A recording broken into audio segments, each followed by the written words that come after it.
We'll just wait a moment or two. Wait for it to hit good old YouTube. I'll tweet her out and we'll get this show right on the road.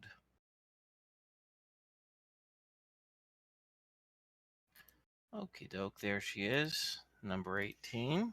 Big as life and twice as ugly. Alright.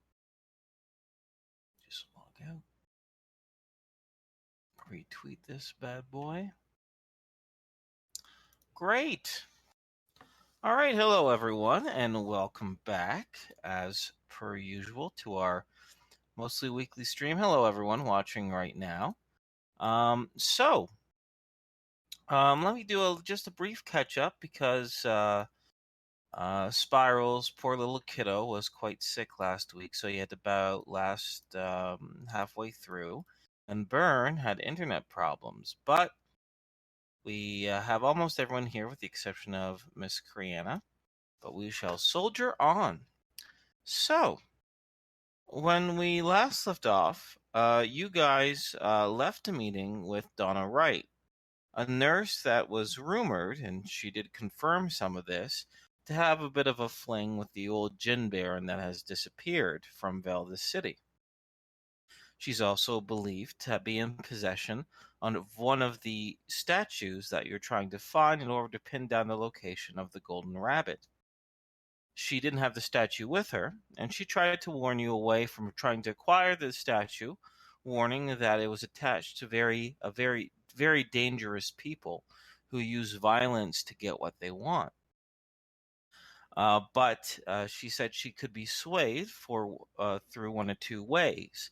Either that you prove that you have some of the other statues, proving that um, you've butted heads with this evil force and lived to tell the tale of it, or that you could get one of two individuals to speak for you. These individuals being Miss Johnson, working at the Velda City Credit Union, and Lawrence Carter, the local DJ and radio star of WKRP News in Velda City.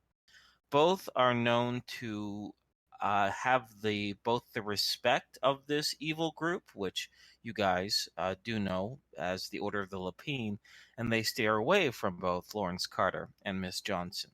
So if they could vouch for you, then Donna Wright would know it wouldn't be such a burden to put upon you.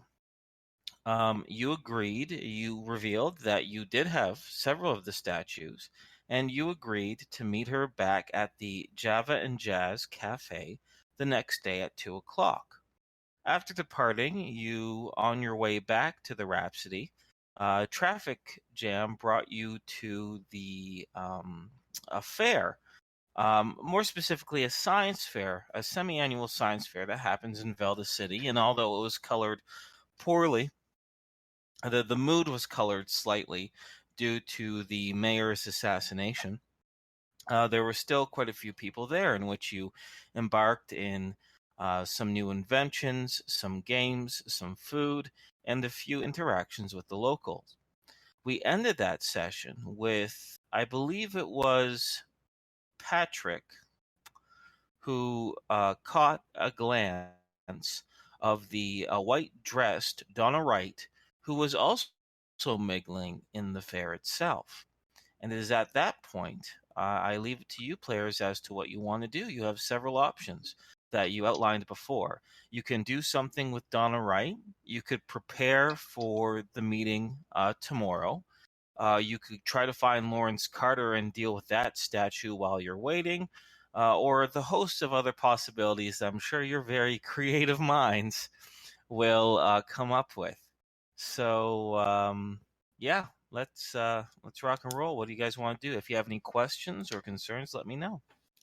Well, first things first, I had a clever, hopefully, variation of an idea that Byrne had suggested. I believe it was Byrne, about instead of bringing the statues to the meeting where they could be taken, maybe take a picture of them with the newspaper or whatnot.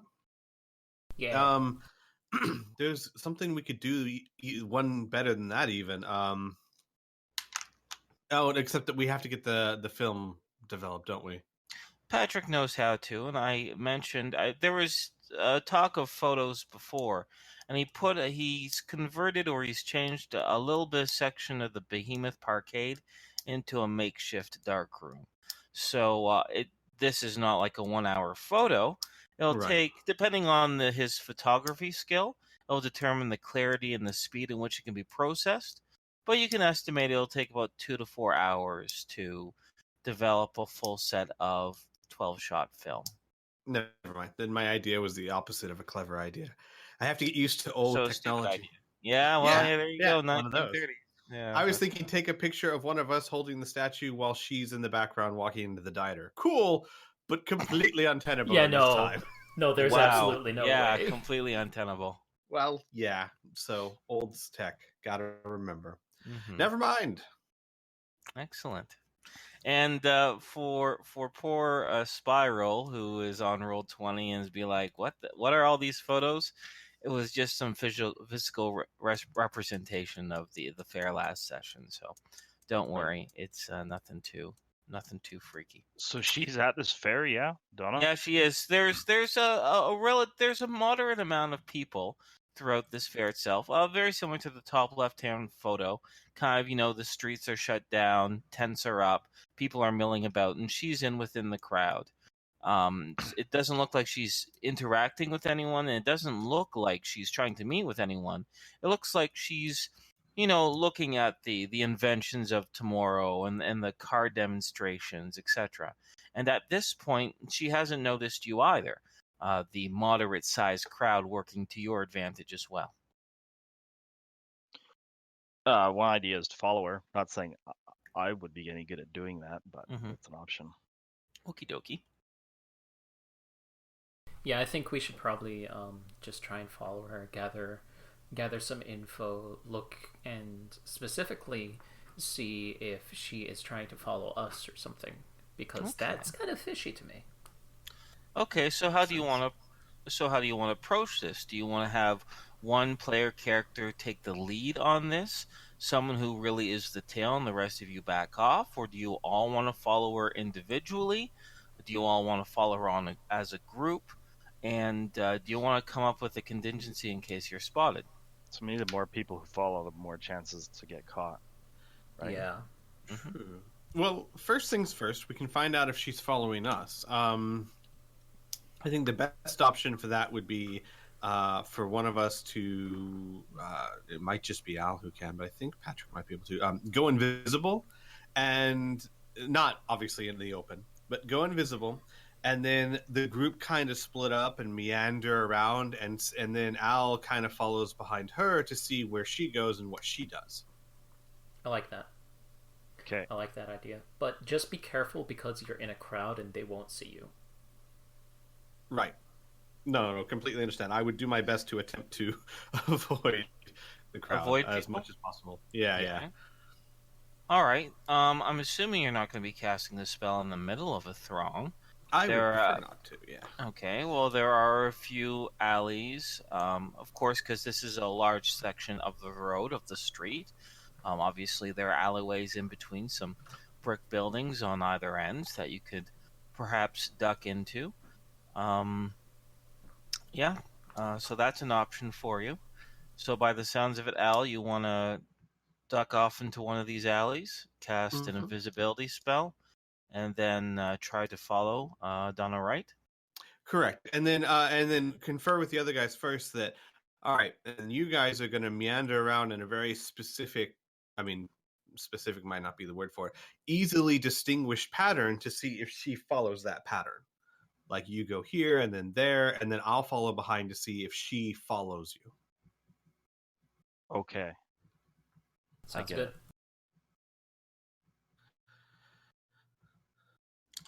Okay. Basically, we just stick together. It doesn't really matter where we go, but as long as we're together, you can find out if she's following. You're gonna, we won't belabor the detail too much, but you'll take together.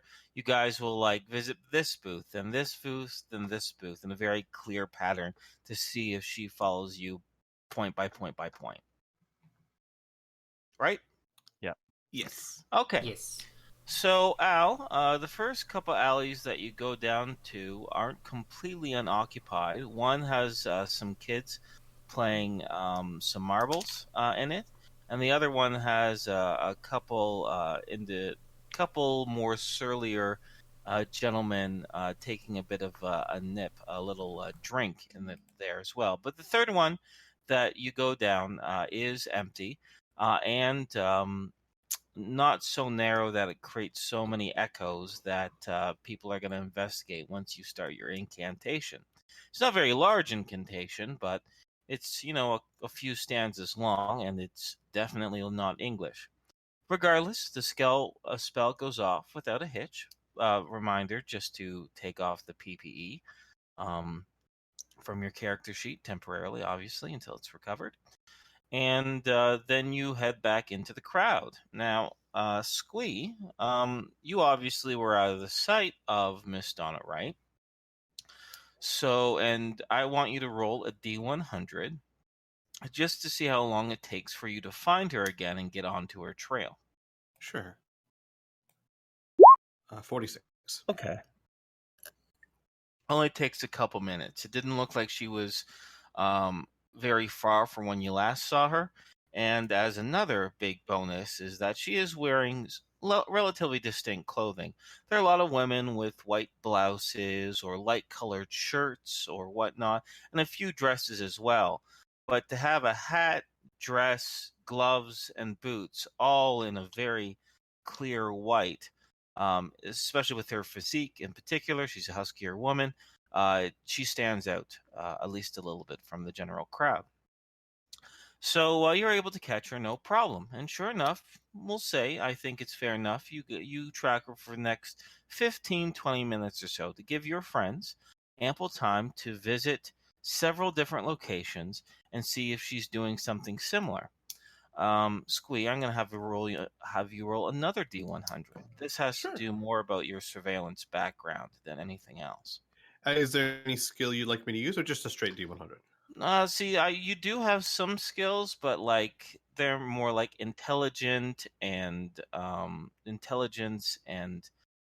stealth skills and whatnot. This is more kind of observation, for lack of a better word, keen perception. So I already have a threshold in my mind that I think is quite generous, Seems fair to considering you've me. been doing stuff like this before. So go ahead and Yeah, just roll it. a 2. 2. Okay, so you do extremely well. You push aside in your mind the distractions of the crowd, and you learn to kind of go with the general flow of all social gatherings. Not only do you not bump into anyone, but you don't let that distract you as well. You could keep an eye on Miss Donna Wright, and you also keep in mind of all the other tactics someone could do when they're following someone to make it look like they're not being followed, using mirrors and reflections, for example, not clearly going after a person, taking different trajectories.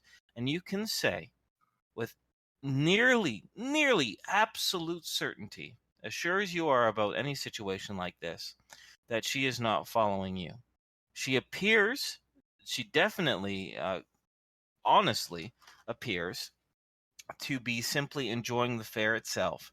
And she has not mimicked the pattern, nor gone to any trajectory, nor have made any inclination, not a glance, not a peek through the mirror, nothing at your companions. In addition, that excellent skill check also kind of goes into their luck.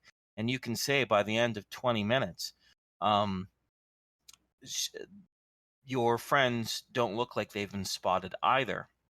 At around this time, she finishes looking through the Inventions of Tomorrow display, and then she begins to go down a side street, similar to towards one of the parkades, in which many vehicles are set aside on the side of the street with reserved parking. Your vehicle is one of them, but your vehicle is not in this particular parkade. Makes sense. hmm as for the rest of the group, I hope it's okay for me to just kind of glass over you guys looking through it. There's interestingly enough, this science fair Although it does have a few kids, many of them seem kind of bored, with the exception of that wonderful circular vehicle machine. And most of them are just stuffing their face, very similar to Mila, who is alongside you, chatting away. And by Mila, I mean Ellie, of course. I'm still getting used to that. But it's okay if I just kind of skip over and we focus on Donna, right? Since that's Oh, the yeah. main objective. Okay. By all means. Okay. So yeah, as I said, Al, you can see that she is making her way towards the parkade, towards a collection of vehicles. Okay. Al knows that he doesn't have too much longer on his spell. So, given that parking lots are fairly flat, I hope, and he'd have a decent view, he would basically just watch at a distance long enough to know that to see if she gets in a car and takes and leaves. I can confirm. This isn't a necessary. There are parking lots, but this is in the inner city, so it's actually another street, a side street that is just put aside where cars are parked on either side vertically, right? So so you're able to get a good vantage point, even and kind of mask away in case the spell does go off, but only takes about 2 or 3 minutes. She seems to be parked closer towards the street in which the fair is, and she steps inside a small, modest little silver bullet of a vehicle, and she appears to be the only one in the vehicle. And after carefully getting inside the vehicle to make sure she doesn't scuff up her white dress, you see her fumbling for her keys through her stark white purse, and you hear the engine begin to start. Am I by chance close enough to see the license plate or any sort of identifying marker other than the small silver bullet of the car? Yeah, you notice the license plate. The license plate is only 3 characters long. The characters are 1Y3. Cool. And another thing that you notice is that the antenna that you're assuming picks up radio signals seems to be a little bit dinged. It's a little bent. The top of it is askew by about 30 degrees or so. I see. Okay. With that, and when she leaves away, he'll find a nice obscured spot, drop the spell, and then go try and find his friends. Okay, you succeed at that. It takes another 5 minutes for you to meet up and find your friends through the crowd after finding a discreet place to disenchant your invisibility spell so no one is any the wiser. As you guys meet up. Now we'll tell them, well, she definitely wasn't following us. She seemed to just genuinely be here to see the show.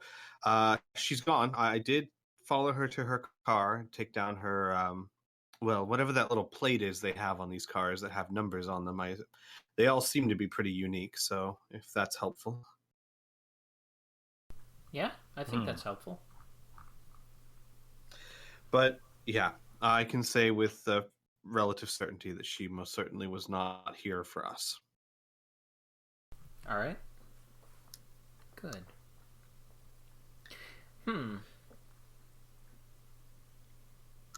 So that makes me think she's less working with the Order of the Lapine. Makes me think less that she is. Indeed. Now, if we truly wanted to follow her, I think there might be 2 ways we could go about this. While I haven't technically checked on them yet to see how they may have changed in this time, but we do have tracking devices. Whether they work or not is, well, we'll have to ascertain that, but that might be useful. Put it on her car, see where she goes if we can find her car again. Or we could just ask, our resident good friend PI who does this kind of thing for a living. Yeah, that's true. We could have him check up on that. And why don't we go back to the Rhapsody and think about what our next move is? I'm good with that. Okay. Sounds good. Okay. You guys get back into your vehicles, saying goodbye to the Velda City Science Fair. Science Expo is really what it is, but it kind of feels like a fair. As you're able to get back to the Rhapsody with no other major complications, whether it be traffic or otherwise. It is about 3:30 in the afternoon now. After all that, and you are now back. Your friends, companions at the Rhapsody have shown no new development. The only thing, just to as a small reminder, is that the allies sent by Tyrath, the two surviving ones,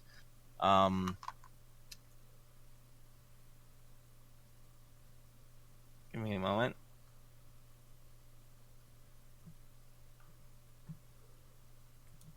Oh, I have the wrong freaking document open. That would do it. Farius and Ferris and Sienna. There we go. There you I go. was trying to remember her name. I knew it started with a C or an S, Yeah. however you pronounce it. Sienna are cooped down in the kind of sewer, secretive area, completely out of sight, to ensure that you don't get any sort of heat or complications in regards to all of that. Okay. All right. What's the plan, So, Stans? It's the ball is entirely in your court. I think what we should do is what I suggested a couple of days ago, because we're fairly sure that this is going to be a trap, right? Fairly sure. Kind of seems like. It Yeah. certainly does. And Though not a trap. Now that more I think about it, maybe not a trap for the Order of the Lapine. No, but it's probably. Why would you ask somebody to bring their damn statue out unless you're trying to take it or whatever? Find out for sure they have it. It seems like a bunch of BS. Yeah. Right. So our main objective is to get as many statues as we can, get the golden rabbit, and continue on. I think that actually bringing the physical statues to the meeting would be a bad idea. Now, what I'm thinking is we take out the statues like right now, have them overnight so that in the morning we get the morning paper, take a picture of them, and by the time they're done, the pictures are done developing, it'll be about noon. We'll have 2 hours, and the bag will still have about 3.5 hours of cooldown left. We go to the meeting and entrust the statues with some of our NPCs so that they can guard them. We go to the meeting, show her the pictures, and go, this is ours. This is what we have. And we can even go ahead and show her the fact that we have the bowl, which was the one from the museum. Antiquarian. Yeah, museum. We have the turtle, and we have the rhino. So we could show her all three of them, and we can go, we're just trying to collect them. We also have the monkey. Yeah, we have the monkey, but what I was thinking was we could say we got the turtle and the rhino from Frank, and we got the bull from the antiquarian because we're planning on partnering with the antiquarian and putting on an exhibit of these statues, and we want to get all 7 in the same place to preserve the history of this place. That's what I'm thinking, but I don't think we should actually show her the statues. You're talking about using the newspaper to display the date in the picture. Yes. Yeah? Yes, exactly. Okay. So she would know that that's a it's good from idea. that morning. That's a good idea. Yeah. Technically speaking, we wouldn't have to bring the statues out and have them exposed for so long. We could just go into the golden room, take pictures as close to the wall so that we show as little of the room as possible, and just take the pictures with... As a reminder, everything in the golden room, the walls, the furniture, are a brilliant golden color. Yeah. So... Although, would that show up in a black and white picture? Piph doesn't know. No, Piph doesn't know if his camera takes black and white pictures, or if they're just black and white pictures because the world is black and white. see, Right, but no, By Piph, I mean Patrick. yeah, That's a good we haven't point. tested it out. Well, what we could do is we could go in there. We don't have I'm enough time. I'm just Although, thinking if you it'd think be a about lot it, safer. then the photo Would be in the black, world yeah. itself then would be black and white. That's what I Yeah. was thinking. Yeah. Yeah. So how would she know it's brilliant gold? Well, It's shiny. She might still anyway, because people seem to know color in this world Yeah. anyway. But No, I'm more concerned about the time, since we need the morning paper.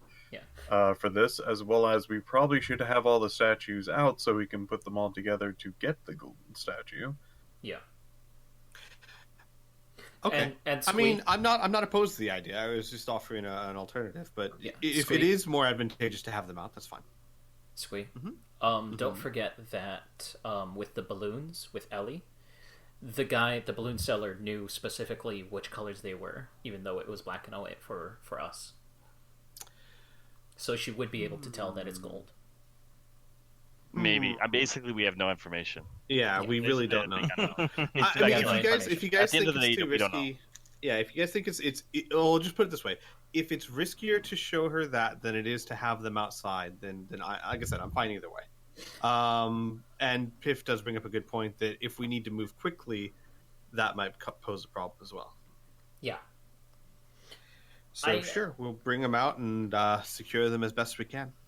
My thinking is I would rather entrust them to our NPCs than to actually bring the physical objects to the meeting. But here's the thing. Here's a contingency plan, because I have a contingency plan. If she balks and doesn't like the fact that we're just using pictures, we walk away. We walk away and we go to the Fox, Lawrence Carter. We go talk to him because she said, hey, either get Lawrence Carter to talk to me or the other lady, Miss Johnson. Now, we go talk to Lawrence Carter, try and get the Fox, try and talk with him, and try and use diplomacy to try and have him talk to Donna Wright and go, hey, give us the statue. 2 birds with 1 stone. The last one is the Sparrow with Alsweet, which we'll get in a couple of days. How does that sound? Why not do both? We have a day. Why not go talk to him before the meeting? We could, but I would imagine trying to set up a meeting with Patrick will be developing pictures. Right, but we don't all have to go. And it's a good point. Maybe we won't be able to get a hold of him, but if we're going to have to talk to him sooner or later anyway, so it might be beneficial to us to talk to him before the meeting. Maybe. I don't know. We I can kind of want to try and see if we can resolve Donna Wright first. But that's just my opinion. What do you think, Piph? Yeah, I'm thinking of maybe we should get like most of the information before we go and talk to this guy, and I'm not even sure what we would say, to be honest. Yeah. So you're not too sure what? What we would say fair enough. to the Fox. Lawrence Carter. Yeah. The Fox. Yeah. All we know is that for some reason Donna Wright thinks that he's important. Right. Well, she probably knows he has a statue. Yeah. She probably knows he has a statue, and we do know the fact that he's lived a very long time and is still very young. So, sorry, I guess you guys are still relatively planning, but by the sounds of it, sorry, just to keep things chugging along here a little bit. Sure. By the sounds of it, the idea is that you don't want to jump the gun on Lawrence Carter just yet. You want to prepare for this meeting with Donna Wright. Yes. And so the idea is to go into the place, go into the golden place, your little magic backpack, retrieve 2 or 3 or X number of statues, bring them out, get ready for in the morning, and as soon as the newspaper hits the Rhapsody at 6 o'clock in the morning, take the photo, develop it. It'll be done by noon at the latest, which gives you ample time to go back to the meeting and say, "Hey, look, here's proof that we have the statues. It's up to you now, Donna Wright." Does that sound like what you guys want to do. I think That's so. what I would like to do. Great. I'm fine with that. Yeah. So in other words, I wouldn't mind, for lack of a better word, time speeding ahead because this depends on you actually getting a newspaper, right? Yes, it does. But obviously, it's only 3:30 in the afternoon right now, and there's there's about 2 minor interactions I have for you guys in the evening. The first question, though, is the Rhapsody going to be up and operational again, or are you closing it for another night? Probably should open it. Yeah, let's open it up. Yeah, we probably should. Okay, great. Let's be great, sociable. Great. Wonderful. So you'll let your friends know to do so. Ellie will be excited. She said she hasn't gotten to sing for a little while, but she said she won't do any backflips or front flips or anything else. She's going to keep both her feet on the ground. So she kind of takes charge of, getting all your friends and companions into, for lack of a better word, Rhapsody mode, right? Contacting Alicia contacts all the other additional employees, and sure enough, they're going to come in. The kitchen's going to be back operational. The bar is going to be, fully stocked, and things are going to get rip-roaring. You normally open up the Rhapsody around 6 o'clock in the evening, and it goes on until about 2 o'clock in the morning. At 5:30, however, you as a player character group are interrupted by Blink, who interrupts whatever you're doing. Blinks several times, has a sour look on her face, and she says, August and Rose Mackenzie are at the front. They say they want to talk with you. Should I tell them to take off, or shall we let them in? Should probably talk with them. Yeah, we should should probably talk talk with them. Yeah. Sure enough. And so will all of you come down to see what the hell the Mackenzies want? Yeah. Yep. Mm-hmm. Yeah. Okay, fair enough. As you come down, you see August Mackenzie chatting happily away with Morgan McLaughlin right at the front entrance of the Rhapsody itself. They're both on the inside, but they're both in the foray as well. And off to Angus Mackenzie's side is his lovely wife, Rosie, who's dressed in a very nice dress, but her slight frame, slouch shoulders, and plain-looking human features does not. Well, it takes more than a nice dress to make her look, make her shine, for lack of a better word. And Mackenzie's just yammering on to Morgan McLaughlin until he notices you. He goes, hello. Sure enough, Angus is in a very nice tuxedo with a cane with a shiny metal top on the tip of it. He says, how are you doing today? Well enough, Mr. Mackenzie. Wonderful, we wonderful. weren't expecting you this evening. Well, me and Rosie thought that since we'll soon, at some point in the near future, if everything goes to plan, he says with a big wolfish grin, we'll be inheriting this lovely place. We thought it might be a fine job to see, first of all, if it was opening up and it looks by all the abuzz it is, that we could perhaps shadow some of your employees, see how everything runs and all that. Just so to create a smooth transition. In addition, I wouldn't mind a private tug at your ear, he says with a little bit of a wink. That seems acceptable. Just wonderful. Make sure you're not impeding their duties and whatnot. Oh, they won't know I'm either. Yeah, me and Rose shadows. Okay. Where would be a good place for us to converse before the shadowing commences? We have some kitchen? rooms. Well, the kitchen actually, is fully stuffed now. Yeah, let's not go to the kitchen. We have some rooms behind the stage. They're changing rooms. Yeah. Usually. Oh, very good. Yeah. Wonderful. Well, lead on. And do you lead them to the green rooms behind stage?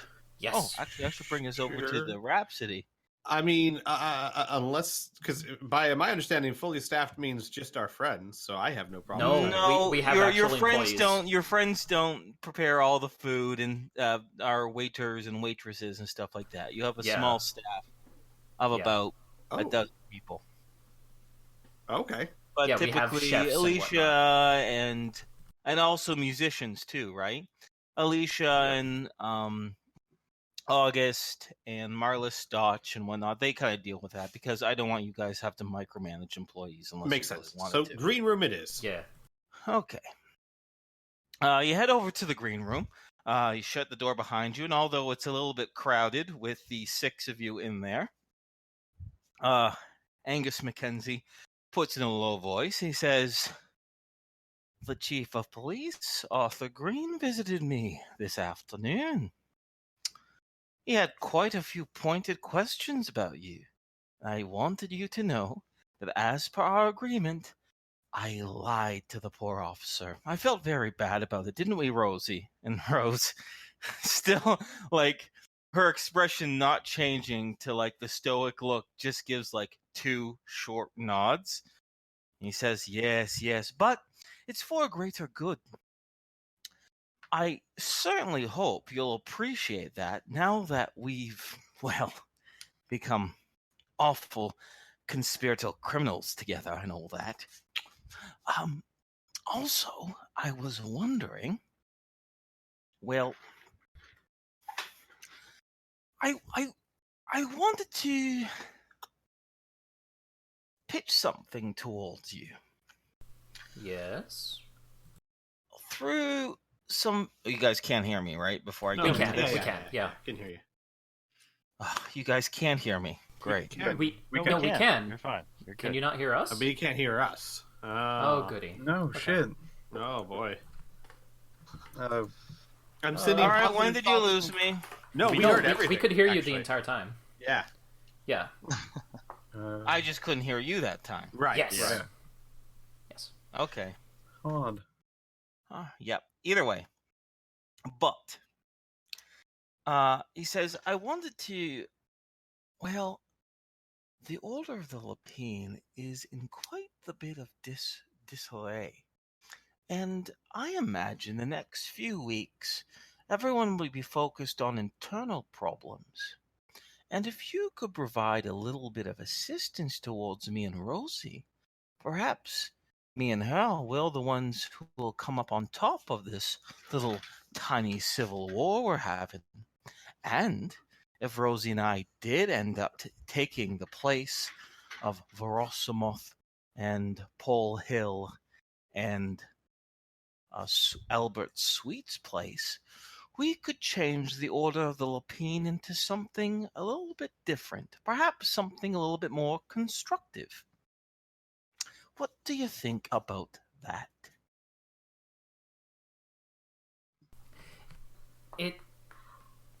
It definitely seems interesting, but after all the So was that, kerfuffle- Lavin? Kind of sounds like a terrible idea. That's what I was gonna say, but go ahead, Tom. Sorry. It kind of seems interesting, but after everything that's happened over the past day and all the attention that we specifically have garnered, it would have to be very cloak and dagger. Well, there's nothing more subtle than cash. Perhaps you could provide some financial backing. There's nothing more subtle than cash. Indeed. Well, would you rather have a envelope slipped into your pocket or a knife slipped into your back? And to be fair, we are making money every night. Yes, so I've heard. Quite rip-roaring. Even tonight, I imagine. People want to drink their frets away. Think of better times. So, how much are you talking? I think with $3,000, we could bribe the people in important places and properly equip against those who do not want to see sense. Okay, out of character, we have nowhere close to that amount. You could get $3,000. We've already got to deal with this guy. Why do we care if he takes over the Order of the Peen? I don't see how that benefits us at all. Yeah, I'm like, honestly, I mean, I don't trust this guy as far as I can fuck this throw guy. him. Yeah, like, what possible reason do we have to believe that him being in charge of the Order of the Peen is going to make it any better than any of the other wackos? Yeah. I mean, to be honest, this is him trying to get more and more and more from us. Right. But I wanted to see... Yeah, I wanted to see how far down the rabbit hole went, to be honest. That I just wanted to see. Sure. I mean, I'm with you. I'm totally with you. But yeah, as far as I stand, just no, he can deal with his own problems. Because quite honestly, I have no reason to believe that he would run it better or change it. And I haven't forgotten that employee he killed just because it was inconvenient. Plus, isn't he already rich? Why does he need money from us? Yeah, that is true. Especially with insurance. But the thing is, he did just lie this morning for us. Mm-hmm. Yep. And he's So he's blackmailing us. We just have to pay out forever until. Yeah. The thing is, oh man, I'm surprised. I like as much as he can like lie and things like that. We're on a pretty short clock to just getting out of here, assuming everything can go in a general smooth way. What we could easily say, if we want to just lie to him, is that he can get it at the end of the week. Checks in the mail, bro. Well, but the thing is, and I'm already thinking here, his comeback is going to be, I can't wait till the end of the week. We need to move now. Someone might already have been decided by the end of the week. Well, we just don't have those kind of liquid assets, man. Right. No, that is true. That is true. I'm with you guys. Also, there's two ways to look at this. And I know that, like, oh, no. Sorry, Burn. I know that he said that, he did lie to the cops. And we can look at that as a sense of blackmail. But there's another way to look at that, too, which is, yeah, buddy, you lied to the cops. You're in with it with us now. You don't get to blackmail us. You're in just as deep as we are. Well, no, it's also of we have already paid you. And it's this place. We can take that back if you'd like. Right. No, and my point is, I'm just saying that there's a different perspective we can look at this in the sense that you could prospectively look at it as he's in a position to blackmail us, though you could totally spin it on his head and say, no, you're not. You're not in a position to blackmail us if we need to. There's a lot of things that we can do, but yeah. But I think we're all under agreement that no. We're not giving this guy any more money. Fuck this guy. I like the checks in the mail approach. Yeah, same it's here. Low conflict. I'm fine with that. It's low conflict. All right, so what's your reply to Mr. bureaucratic Mackenzie? About it? I guess I would say, I mean, it's not that we're not opposed to the idea, but you understand that is a lot of liquid capital. Yes, it is. I imagined a place that did a lot of cash business, like a popular bar or nightclub, might have that amount of money on hand. No, we make a very solid point of not keeping that kind of money on hand. Remember, we are quite famous for dealing with the Gin Baron, and we don't want any repercussions to come our way or we don't want any extra incentive for such a thing. I see. So many of the rumors that were floating about this place was true, and you're keeping your cards close to your chest. Well, I can understand that. So if you don't have that sort of liquid income as much, how much would you be able to assist with then? Look, why don't you tell us how much you need? Well, 3,000 would be perfect. Mm-hmm. So that'll take a bit. Oh, I see. We can work with each other. You just gotta wait a while. I understand. Rome wasn't built in a day. When should we stop on by then? He asks, looking around. I was gonna say end of the week, but I don't know what day it is. Yeah. It is Tuesday. Okay. Do we think we'll be out of here in 5 days? Mm. Next Monday. Next Monday's pretty safe. I mean, Sure. yeah. It'll Next give Monday. us as players an incentive to just not deal with this guy. Yeah. It We will gotta get out of here by next Monday. See, This guy here's the asked us thing. for money again. Shit. Yeah. We could totally just try and fast track this whole thing if we have a set date, and I'm cool with that. Because then we can go, okay, tomorrow's the day when we're supposed to come up with the money. Hey, let's talk to somebody and just get the fuck out of here. Just dodge the bill. So yeah, then I would say next Monday. Come by next Monday evening. We'll have it for you. Next Monday. Well, some of the wheels are already in motion, but I don't suppose it'd be disastrous. I could stall some folks, and I guess the longer the Order of the Lapine is distracted, the better it is in your end, too, huh? Well, and this would allow us to get you the funds without any strange sudden expenses clouding the issue. Clean money, that is. Yes. All right. Next Monday's fine. Who should myself and lovely Rosie shadow? I'm not too sure who you have in place as some sort of manager or floor or security or anything like that, but we'd love to see the goings on. Oh, out of character. I want to say they should shadow the barkeeper. Like I want to and I don't. Like the bartender because one, I want them with Alicia because she ain't gonna take crap from them. But I don't want to torture Alicia like that. Yeah, I know, right? Alicia was my first thought, but actually then I was like, wait, we kind of want them to go away. Let's just put them with Ezex. Oh man! Yes. Yeah. I like that idea. All right. So Just so you tell him you're gonna send him up with Ezex? Yeah. yeah. Well, that's... All right. So you call Ezex over to the green room, make introductions, and Ezex for a moment looks at Rose, and you can see his gnarled ear twitch a little bit, and the hair on the back of his neck stand up considerably, but he keeps his manners. But Ezex is as gruff and rude as any, and he openly complains that you're putting him up with a couple dandies.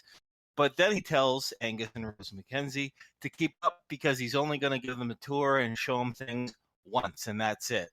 After letting a rip-roaring fart out of his backside, to which Angus's shark-like smile retreats into a foul, disgusted grimace. The pair follow Ezex outside the door, perhaps needing a little cajoling from the group. But they are out of your hair. I have another scene in mind going on throughout the rip-roaring Rhapsody being open. But is there anything you guys want to do in particular? If not, I can move on to the next. I kind of think that's a fitting punishment for trying to scam more money out of us. Now they have to put up with Ezex for a night. Okay. I'm good, yeah. So at 11 o'clock in the evening, Bear approaches the core group, you four individuals, and he says that a police cruiser is parked outside of the Rhapsody, and Mr. Arthur Green, the chief of police, is behind the wheel. One of his officers approached Bear and Morgan McLaughlin, guys acting as your bouncers and security, asking for you to discreetly meet with them inside the vehicle at your earliest convenience. So the four of us are going to discreetly go outside and walk into a car? It's up to you how discreet you want to be. They just asked that Bear's just passing on the message. He says, "Don't shoot the messenger." I'm just gonna go straight out and go to the car. I don't care who sees. if we are supposed to be discreet, though, I think it might be best if we don't all just pile in there. So, like, honestly, I trust Tom. Just let Tom go and Yep. be close at hand in case like the car tries to take off or something. Which again, that would be a bad idea because they have Tom. Yeah, pretty much. Tom could fuck their shit up. But yeah, so yeah, like I'm fine letting Tom go and just keeping an eye on it. Yep. All right. Tom, you head out the streets of Velda City in front of Rhapsody. As the doors close behind you, you can hear the jazz music and Ellie singing in the background as it muffles down as the door is shut. And flanked on either side of the door, you see Morgan McLaughlin and Bear. In addition, you see a line of about 12 or so people still waiting to get inside the Rhapsody, but currently it is at capacity. Sure enough, across the street from the Rhapsody itself is a police cruiser with its old-fashioned large lights on top of the hood of the vehicle. You see a single dark figure smoking a cigarette in the driver's seat. And by the sounds of it, you make your way across the street and slip into the vehicle? Yeah. Do you go on the passenger side, or do you go to the back of the vehicle? I'll go to the back of the vehicle. Okay. You open up the door. You close it behind you. Sit down on the kind of rough cotton seats of the cruiser, and sure enough, the salt and peppered haired chief of police adjusts his rear view mirror, in which you see his face. His face is just as haggard and tired as it was earlier on in the morning. After a few plumes of smoke drift across his face, you hear him say in a rough, weary voice, "I checked everything out, and it doesn't look like you're lying to me. The wolves are at the door. I need help. So, what's it going to take to get you, Ferocious 5, out of retirement?" Well, do you really want us to try and figure this stuff out? Absolutely. Why would I be here wasting my precious time? I got 7 leads to follow. I bet you 5 of them will be complete crackpots, and the other 2 will lead to nothing. But I'm here instead. I don't have time for jokes or games. Either say yes and help me out, or say no, go back into your club, and let me figure this out on my own. But I figured we could be good friends right now to each other.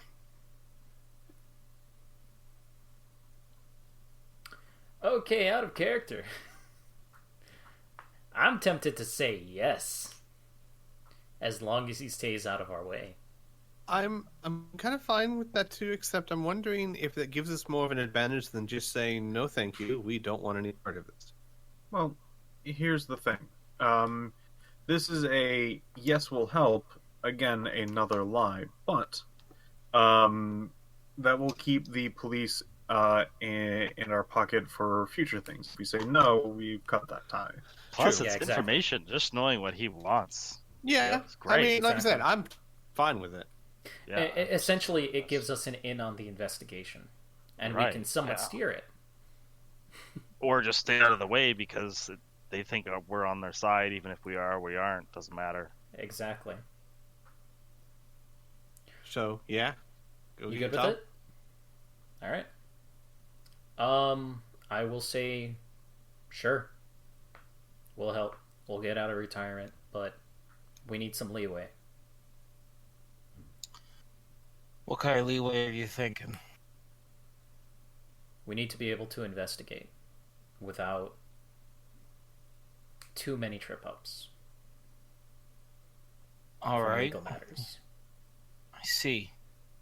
Well, as long as you don't start killing people or threatening important folks, I am fine with a hands-off approach. We did the same thing when you ran the gin baron out of town, and that worked out just well. Laissez-faire invisible hand and all that shit. Yeah. You won't get any flack from us. And if you run afoul of one of my boys on the police force, he brings up a white card in between his index finger and middle finger and pushes it behind his head for you to grab it in the back seat. I'll grab it. That ain't an office number. That isn't my private number. That line goes to a place that I only have access to, a phone that I only listen to, and one of them recording devices for you to leave a message. Dictates top of the line. Mayor set me up with it. Now I'm using it to try to find out who killed the man. Anyway, you have any problems with my men, as long as you don't start anything, you call that and I'll see what I can smooth out. You have any questions, you have any follow-ups, you have any leads, you call that number. Now he looks, once again, giving a big yawn and finishing off his cigarette. I don't need to repeat myself on how important it is to find this killer or killers quickly, right? Every day is another noose around my neck.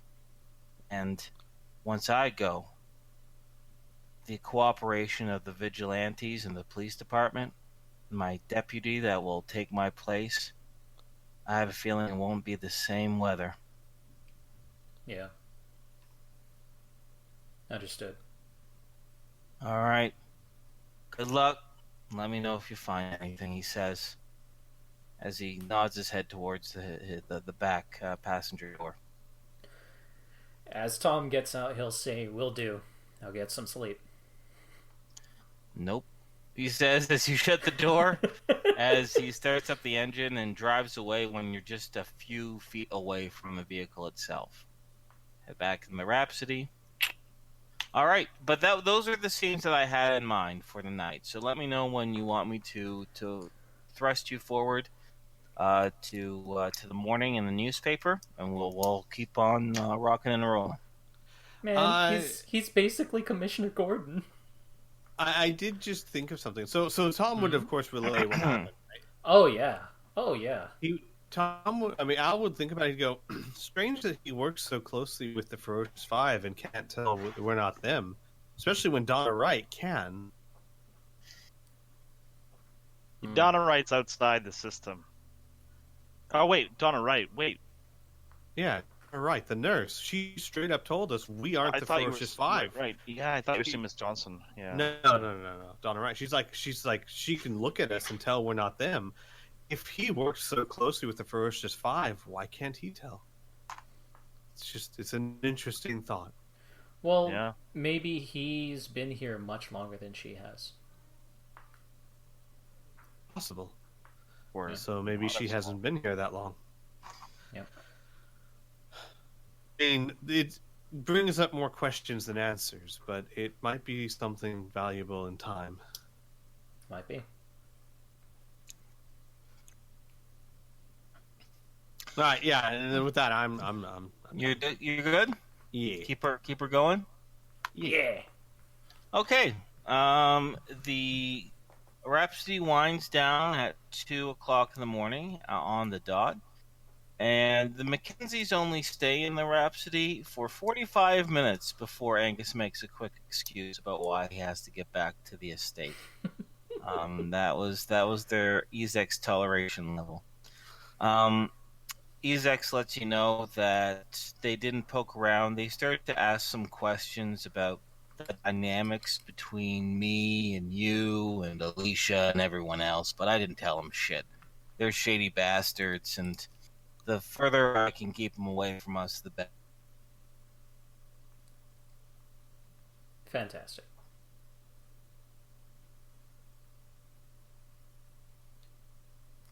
No, I think he's like that. Whoa, he's offline. Yeah. Welcome back. Welcome back. So at 6:07 in the morning, a thump is heard at the front of the Rhapsody, in which the daily newspaper is delivered. Okay. And either yourselves can go collect it up, or one of your friends who are maybe up earlier in the morning than you scoop it up. But either way, the newspaper is in your possession. You guys can hear me, right?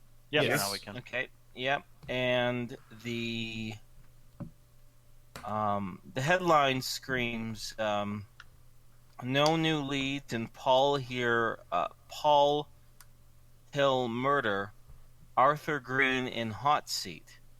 The another headline down the road says, "Rumors say mistress hired muggers to kill Albert Sweet. Special inside knowledge will be revealed in time."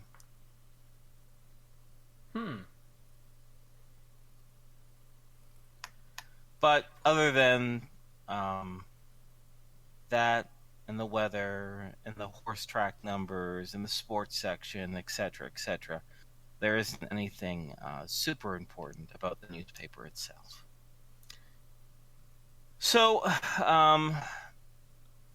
it's up to you now, Patrick, to take a photo and develop the pictures, right? I believe so. Yeah. All right, Piph. So unless you want to do anything particularly special to add or adjust the modifiers to it, let me know when you're ready and roll your photography skill check. I do want to have a nondescript place to take this picture. Is there a place in this building that would be less apparent that it is this building? We have a study. You have a study, the Behemoth Parkade. The storage section of it is pretty nondescript. Cement walls, cement floor, and some wooden boxes around. Yeah. That has a lot of your stuff in it, but like the boxes are closed. The study, but the study looks like a study. You know what I mean? Yeah. Even if it's in front of a window, you know. I don't know. The freezer, kitchen floor. The vault. Yeah, but the vault is occupied. True.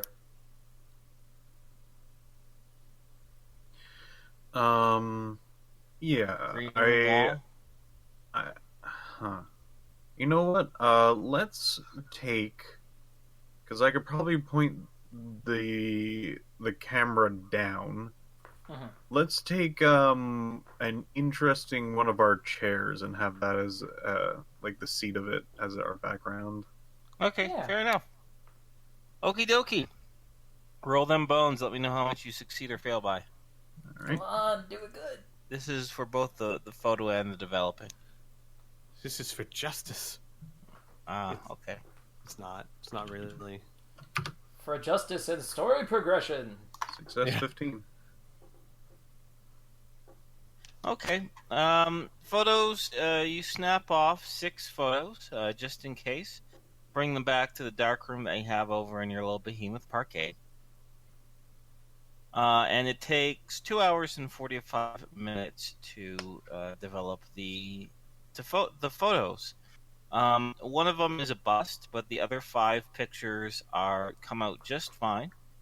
Now it's up to you, Piph. Did you take one photo of each statue separately, or did you put the statues together and take one photo with newspaper altogether? Or is it like newspaper, statue, newspaper, statue, newspaper, statue, or newspaper, all 4 statues? I'm going to do it individually just in case that there is a change in plans. Okay. Yeah. All right. So you do them all individually, and you're able to get a clear photo with the newspaper very, very legible and clear of each of the 5 statues that you possess. No, 4 statues that 4. you possess. Yeah, Sorry. 4.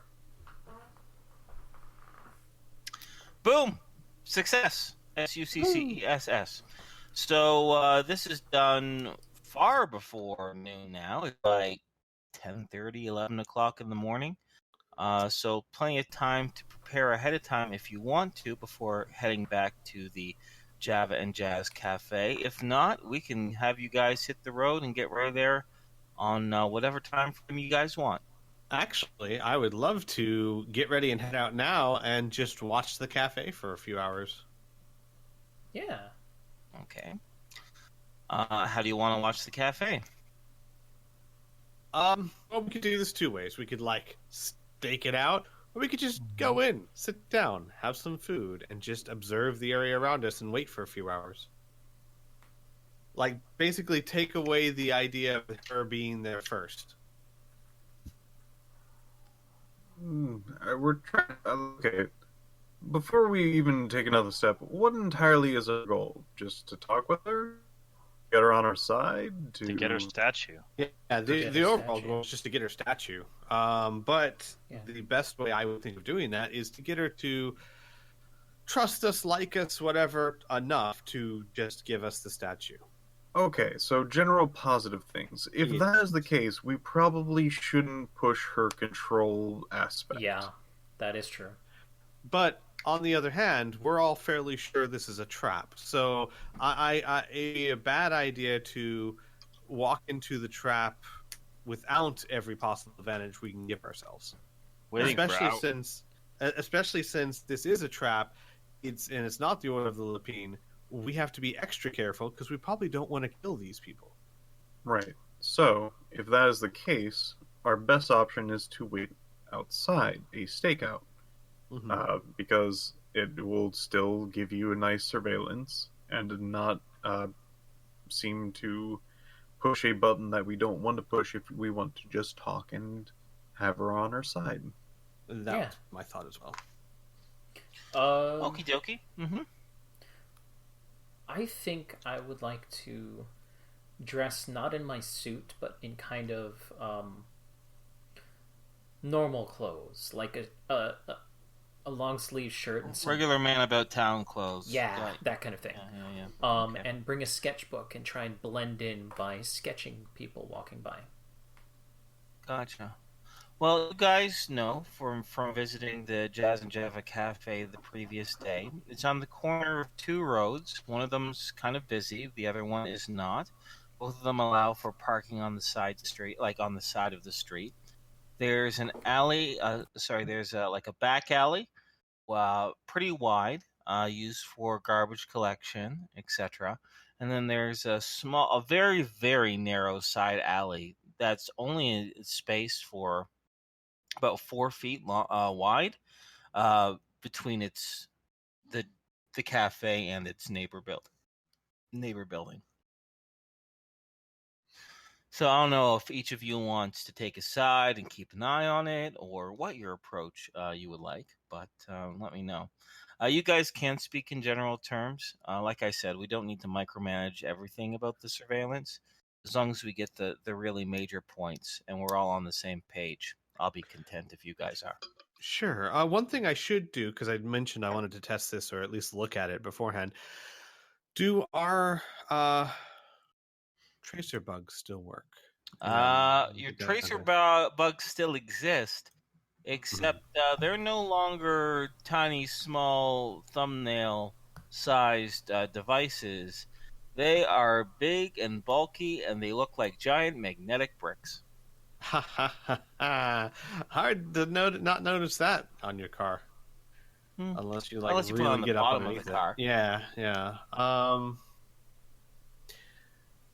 So here's the thing: as a group, do we want this as an option? I mean, again, maybe Al turning invisible, going out to the car, and putting a bug on it. Sure. I don't know. I mean, again, this Here's goes the best thing too. vibe. The bug doesn't have like a video screen that you follow it anymore. It's followed by emitting a special radio signal that you can track down with a radio. Yeah, which we have one of those back at the behemoth. Yeah, it could be and useful, then but to be fully clear, like Piph said, this kind of goes against the wanting positive vibes. Yeah. Well, if she doesn't know and won't be negative. True. I mean, so theoretically, if Al has it on his person, when he turns invisible, it will be invisible until it leaves his person, which means that he could go up to the car, place it somewhere, and then theoretically, if all goes well, it wouldn't be visible anyway until it was underneath the car. Again, if all goes well. Right. I can take one with me, and then we can just have it in case we need it. I don't see why not, Squee. All right. I'll I was gonna say I'll just make sure I wear a big coat, but my doctor's coat we already established that is a big coat. Yep. So I will take one of those with me. Also, I'm going to be wearing the SDC under suit, not the Okie full, dokie. like The not long the goggles johns. and everything, but the long johns. Yeah. Gotcha. Okie dokie. Anything else people want to armor up or weapon up with before I get you guys in front of the Java and Jazz Cafe? I would just like my ring. Okie dokie. Nope. I'll Okay. put on the long johns underneath my Man About Town clothes. But other than that, nothing. No weapons. Okie dokie. All right. You guys, I'm assuming you guys want to get there, 2 hours early? Does that sound fair? Sure. Yeah. All right. So it's just before noon when you guys reach the Jazz and Java Cafe in your one or two vehicles. It's up to you how many you want to take. So how do you want to stake this place out? Well, Tom had the right idea, trying to look like he's blended in with a sketch pad or something. Unfortunately, Al doesn't have said sketch pad, or I have that kind of skill. Oh, Al could be like a busker, like someone playing on the street corner for money. Do you know any 1930s songs? No, I don't think he does. Would it be safe to say You could try to fake it. I was gonna say maybe he knows some classical tunes, but that would be considered very classical. But And I don't know. Does he? Maybe, yeah.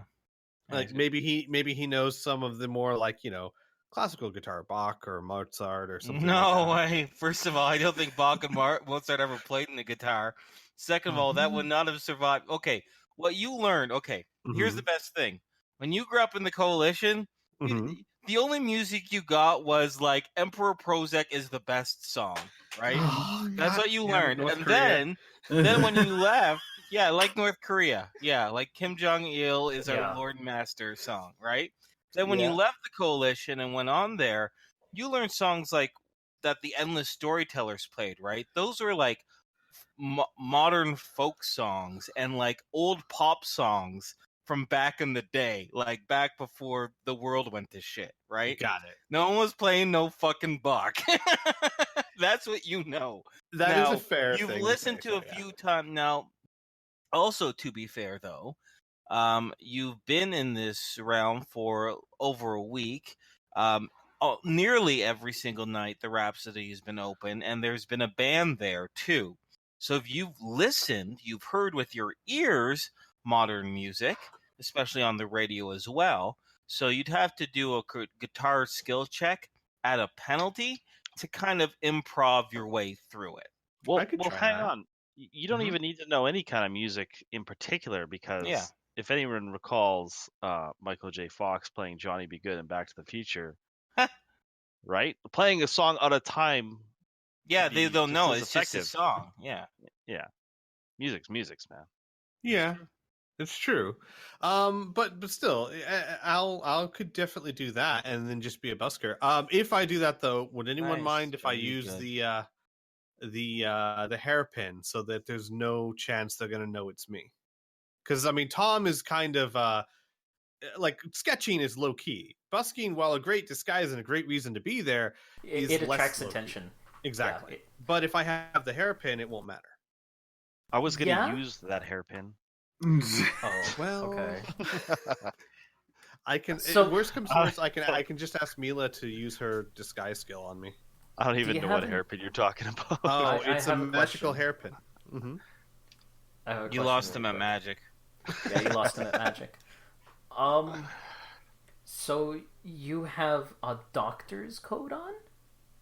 Yeah, it's like a And you're big planning on bulky- busking. Dr. Yeah. Busker, I like it. Yeah, No, Dr. but- Busker. No, My name is. Oh, I gotta make a superhero called Dr. Busker. All he here's the does is thing. busk. He throw a little dirt on that, and it's just a if someone even asks, he'll be like, a doctor gave this to me to keep me warm. Who's gonna not believe that? Well, I mean, I'm sure there might be Alright. someone, but I mean, it's not And- a bad cover. Okay, so I don't know. It's kind of weird. Well, yes, but how many homeless people have you seen that aren't Wait, dressed? are you weird? suggesting that some musicians might be weird?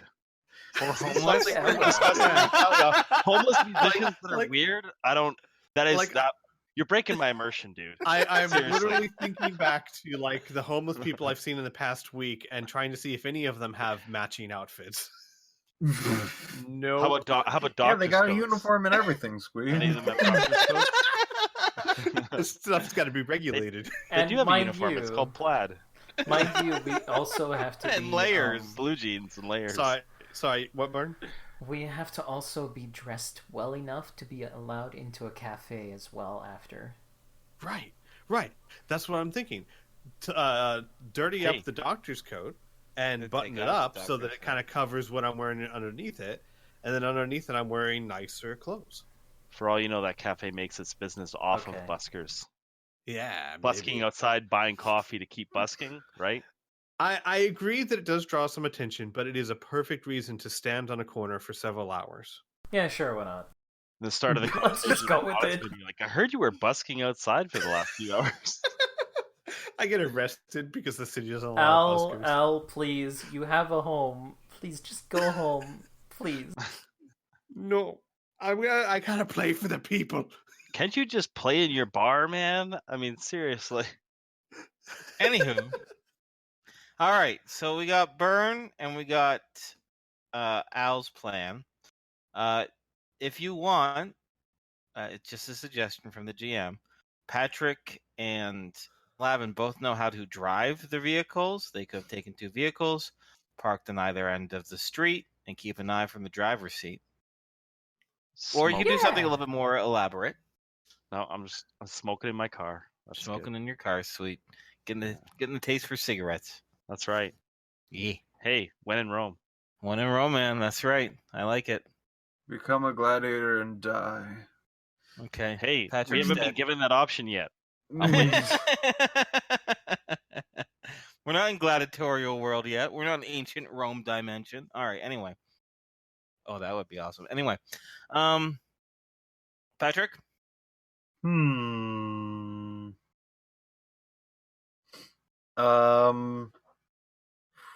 I do like the tiny alley. Okay. I have ways that I can think of doing that without getting detected. But at the same time, I'm going to have a very small view. Wait. No, I won't. You'll have a Whatever. very specific view all the way Very down the specific. alley. Yeah, you guys can have all the outside. I want this tiny alley. Okay. Is there any doors down there? No. It's so narrow.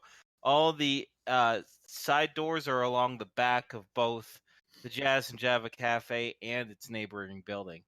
It's they don't even put garbage cans down there. It's too narrow. Huh. It's really just a gap between two buildings. Yeah, Patrick would have no reason to do that, so I think he's just going to take the car. Okay, fair enough. Okie dokie. Sorry, Bern, what were you doing again? I'm just wearing some normal clothes, Uh-huh. not too fancy, bringing a sketchbook and just sketching random people. Okay, Yeah, walk great. by. All right, wonderful. So from the vehicles and the busker and the drawing situation, you get your guys established. Al, roll me a your guitar skill, please. Make it harder by 10. Yes, sir.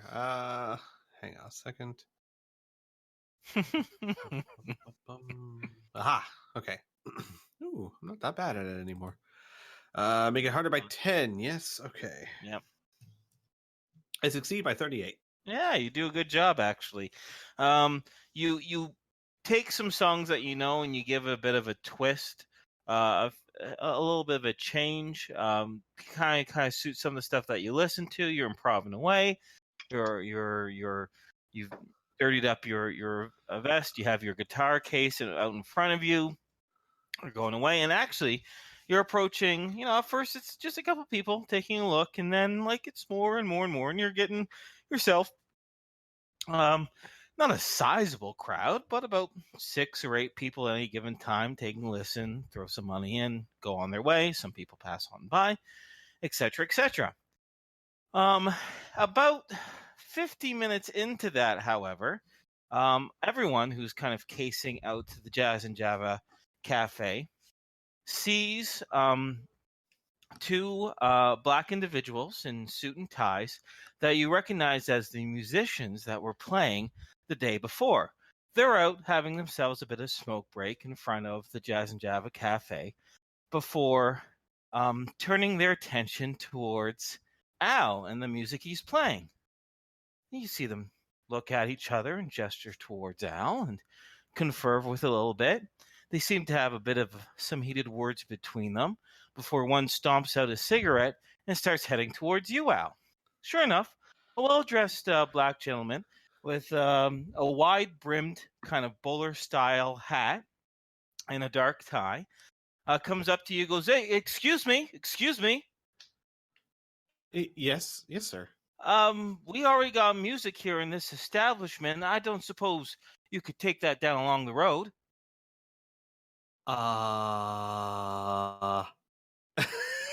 Give me a second while Squee's brain Ha! thinks. Didn't think of that, did you? Not really, no. Why are you so happy?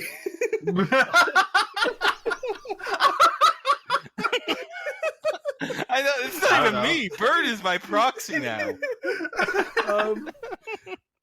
Gotcha. Gotcha. All right. How long before the meeting am I? An hour and 10 minutes. Oh God. So okay. Al would say, as far as I understand, it's not illegal for me to do this wherever I like, and I seem to be making quite a bit of money here.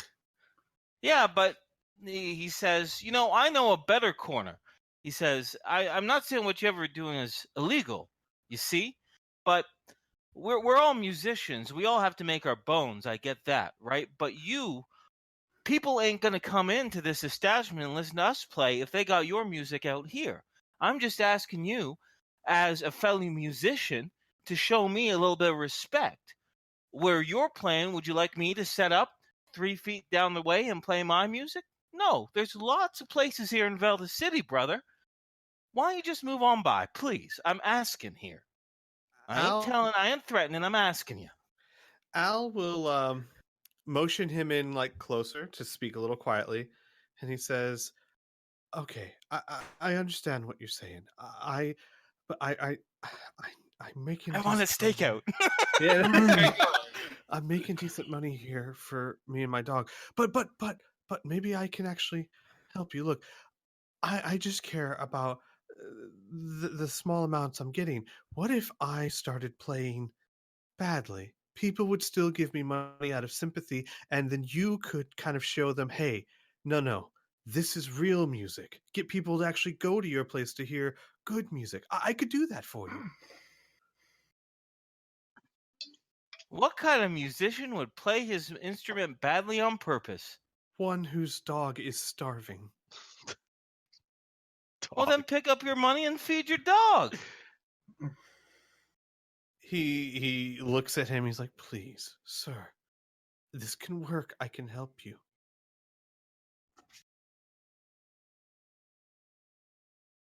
He says, I tried to be reasonable.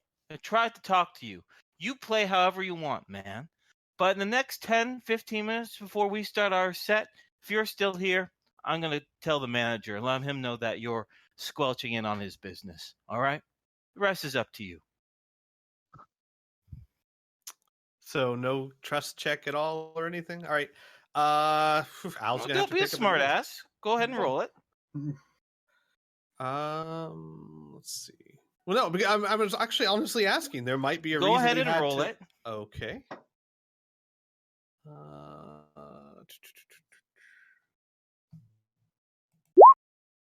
41. Okay. Alrighty. So, but he. Do you have any parting words for him, or are you gonna just let him go? No, Al's gonna let him go. He the last thing he wants to do is make more of a scene. Okay, fair enough. You let him go. And do you keep on playing, or do you move? No, it's gonna be too noticeable if he stays there. So yeah, he's gonna just he's gonna take the money and see if he can go find a homeless person to give it to. There's no one else down that street that looks quote unquote homeless to you. So you'll have to start wandering the streets of Elda City. Nah, I'll figure that out later then. I'll just put it aside for later. All right, fair enough. Continuing the stakeout, about 20 minutes later, you see the same bowler hat gentleman in his hand. He comes around the corner, and it seems like he has a couple bills in his hand. And he looks around where Al was standing. He kind of has a perplexed look on his face. He kind of shrugs. He looks down at the money, sheepishly puts it back into his trousers, and goes back inside the building. Ah, well, that was nice of him at least. He had a change of heart. Anyway. Yeah. I don't need it. Actually, you kind of do, because he knew. Dude, you spent all of your money because of Ellie. Oh yeah, I did. So you actually kind of needed it. Hey, come back! I'm homeless. It's fine. Yeah, Al would. Al's pretty much out of the stakeout for now. Okay. Oh no, wait! He's got the hairpin. Al can just change his face discreetly and just go start walking around or something. Okay. All right. I don't know. Yeah. About 25 minutes before 2, you see a small silver vehicle, bullet-like vehicle, park on the street, and emerges is clearly Donna Wright. Now, she's not wearing the same outfit she did yesterday. She's wearing a more patterned dress, no hat, still white gloves, and dark boots. She takes a bit of a look around down the street, and as she hastily crosses the road and slips into the Java and Jazz Cafe.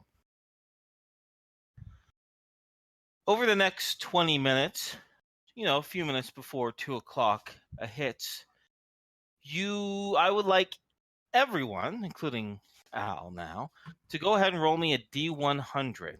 Al, I want you to make it harder by 5. Lavin, Patrick, and Tom, I want you to make it easier by 10. Okay, you got a 60. So 60... No, harder by 5, Al, so you got a 70. Hello? Yeah. Yes. Oh, sorry. I'm sorry. I was muted. No, I agree. I put in 5. I don't know why it's subtracted instead of added. Oh, whoops. Yeah, it's 70. Because it's confusing. Easier by 10. Sorry. Easier by 10 makes it 42. Easier. It's easier. Yeah. So minus is easier. It is counterintuitive, but with skill checks, low is good, right? Yeah. It's right up there with Thaco. Oh, it's Thaco. not. Don't compare it with Thaco. Rolling low on a dice and making easier by 10 is not like a 2-hit armor class 0, buddy. Thaco is egregious. I'll go with Inferno on this one. Get the fuck out of here. Thaco's a whole different level of confusing. Yes. Wow. Monster. Wow. You guys are so sensitive. I'll lay off the Thaco jokes. Please. No, you can make whatever jokes you want. I'm just kidding. No, you're not allowed. Wait until we're spent in real life, and I can kick you in the balls for bringing up Thaco. I spent 2 hours in Baldur's Gate trying to figure out if I could be hit or not. It's like, Really? wait, Wow. my fighter's got 0 armor? I don't think it was quite What? that long, but I grew up playing second edition, so I got to a point where I could work it out in my head, but now I can't. I mean, I could if I really want to, but what a stupid ass system. Anyway. Anywho. You all right, let me see here. 70 62 65 78. Okay. You all notice 5 other. Oh no. He just cut off. oh no. Well, it was good. I gotta when take it a leak. lasted. Hold up, I'm gonna restart my router. I'll be right Yeah. back. Cool. Few-minute break. Dude, I can see it like before it happens. You can see that like his roll 20 cuts off before the call does. Weird. That stinks.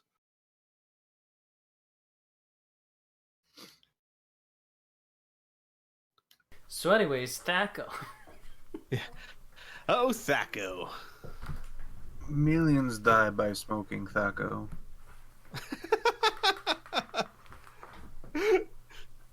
Is that in the newspaper we took a picture of? Yes. Millions die by smoking Thaco, the new kid craze. Eating Tide Pods and Thaco. Oh god, don't get me fucking started on this Tide Pod craze. This is It does It's make me goddamn lose my faith stupid. in humanity just a little bit. Haymanity. Smoked Hey, humanity, man. okay? Humanity.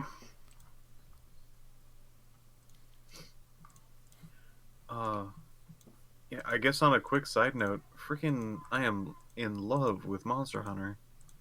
Oh, yeah? I knew it was like my kind of game, but I didn't know how. Dude, Like, it's much. so good, and it got you have no idea how much better it got. Have you ever played any of the other games? No, but Okay. I looked at a review of it. Where it's just like, man, a lot of newbie, like there's a lot of like Quality of life changes. quality of life. Why can I never remember the word quality? I don't know. Cause you have no Oh! Oh shit! Oh shit! Wow. All right, can you guys hear me? Yes! We're Sorry. still waiting on Lavin's pee break. Yes, Okay. he's got a tinkle. I have not heard much about the new Monster Hunter game, but Dude, I've heard it's the past fantastic. ones are really good. So I've actually gone back and I have decided, I've made a promise to myself that I am going to 100% the 3 Batman Arkham games. Oh, cool. So I've done our Asylum. I've 100%ed it, and I'm doing City, and then I'm going to do Night because, and it sounds crazy, but I want to beat the Riddler, and I want to actually do it with my own 2 hands. Ooh. No, that's Who's up something. with that? It's my weakness is I don't care about collectathons from anything until you tell me that if I do it, there's story, and then you got me. Well, I will say it does have a bit of teeth in comparison to a lot of other ones of those systems, because it actually is just like doing all of this has it so that you can kind of almost trick the Riddler into doing something that he normally wouldn't, or finding out a bit more information because he plays himself. It's a good. Well, in Arkham Knight especially, you don't actually get the real ending of the game if you don't beat the Riddler. Yeah. Oh, really? Seriously? I think that's bullshit, personally. I kind of agree. Don't get me That's wrong. complete bullshit. Well, I kind of real agree. ending. What does that mean? Yeah, actually, that's a good Welcome point, back, too. Lavin. Well, like basically, you get an ending to the main story, but then there is another ending after that that kind of finishes off the whole story, like brings it to a conclusion. Which I That's so agree is fucking like stupid. that's- We'll give you an that's really ending if harsh. you do 100 really, really annoying hunting for the tiniest little stuff. That's silly. I hate it. I hate it. I agree. But after time, my hatred was replaced by, I want to do it. But I totally get it. I'm with you. You know what I did? I just played the game how I wanted to, and then I looked up the video on YouTube. I saved my time. So... I did too, but still. Who did all this shit in Mass Effect 3 just to see Shepard take a breath at the end of the video? Me. I cheated. See, I told you, that's my weakness. That's my downfall. That's where it comes down to the quote-unquote real ending, meaning something. Yeah, like, was it 3 seconds? Anyway. I will say that then Arkham Knight is quite a bit more substantial than that. Yeah, yay. So anyway, with your skill checks, you guys notice 5 other individuals enter after Donna Wright. They don't look suspicious. 2 of them are couples, men and ladies, and one of them is just a gentleman by himself. All dressed similar to Byrne in kind of an everyday, person about town type of clothes, chatting amongst themselves, not taking any sort of suspicious glances, not approaching Donna Wright's vehicles, not approaching your vehicles or anything else. It's a few minutes before you've agreed to meet her. What would you guys like to do? I think I'll stop sketching for the day and start heading in. Okie dokie. You're gonna head in all together or separately, one by one? All together? Yeah, all together. Why not? Okay. Al will deactivate the hairpin and put it somewhere. Okay. And then he'll take his coat off, fold it inside out, and kind of fold it over his arm. Okay. You could also put it back inside your vehicle if you really want to get rid of it. Yeah, that sounds better. Yeah, that would make more sense. That sounds like a better idea. Yeah. Okie dokie. You all rendezvous at Lavin's vehicle. Drop off what you need to, pick up what you need to, and head inside the Jazz and Java Cafe. Once again, you are met with the dimly lit cafe in which the stage is brightly shows the same 2 musicians from the day before, and one of them that encountered Al with a different face, obviously. With the halo lights above each of the booths around there, and it isn't very long before you notice Donna Wright. She locks eyes with you, has a bit of a relieved look on her face, raises a hand slightly above the table, acknowledging your presence, and waits for you to approach. All right, we approach. Yeah. Slide into the booth. Yeah. Mm-hmm. Okay, you slide into the booth with Donna Wright, and then you all die. No, it was a poison booth. No, you slide into the booth with Donna Wright. She gives a polite smile to each of you, a simple word and greeting before she says, "So, what do you have to show me, or what do you have to say? You're the ones who want to buy my statue, after all." Patrick? Patrick will nod to you and then take out a few photographs from his, I wouldn't say pocket because those things can get pretty beat up, but I would say pictures that he was holding on to. Okay. Slip them from underneath your top jacket, perhaps. Yeah. Do you place them on the table, face up, face down? He will probably look at them and then place them face down. Okay. And slide them over. She has a quizzical look on her face, and she carefully takes the top photograph, bends a little bit so she only sees the top of it, has a look of recognition on her face.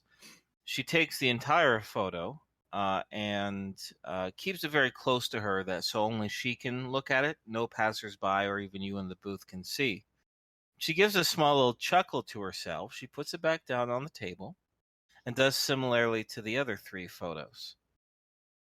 She then places all 4 photos on the table face down and slides them back towards you, Patrick, and she says, "You're careful. I appreciate that. This was clearly taken this morning, and only you, reasonably, would be able to take these photographs, especially of all 4. You're much less flashy than the original Ferocious 5. Very well. You've convinced me. Follow me. I, too, am a very careful lady, and as you can see, I didn't take my statue with me as well. But it's nearby. Whenever you're ready, unless you want to get a cup of coffee while we're here.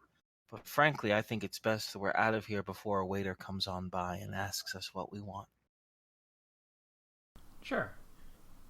Agreed. Good. Wonderful, she says.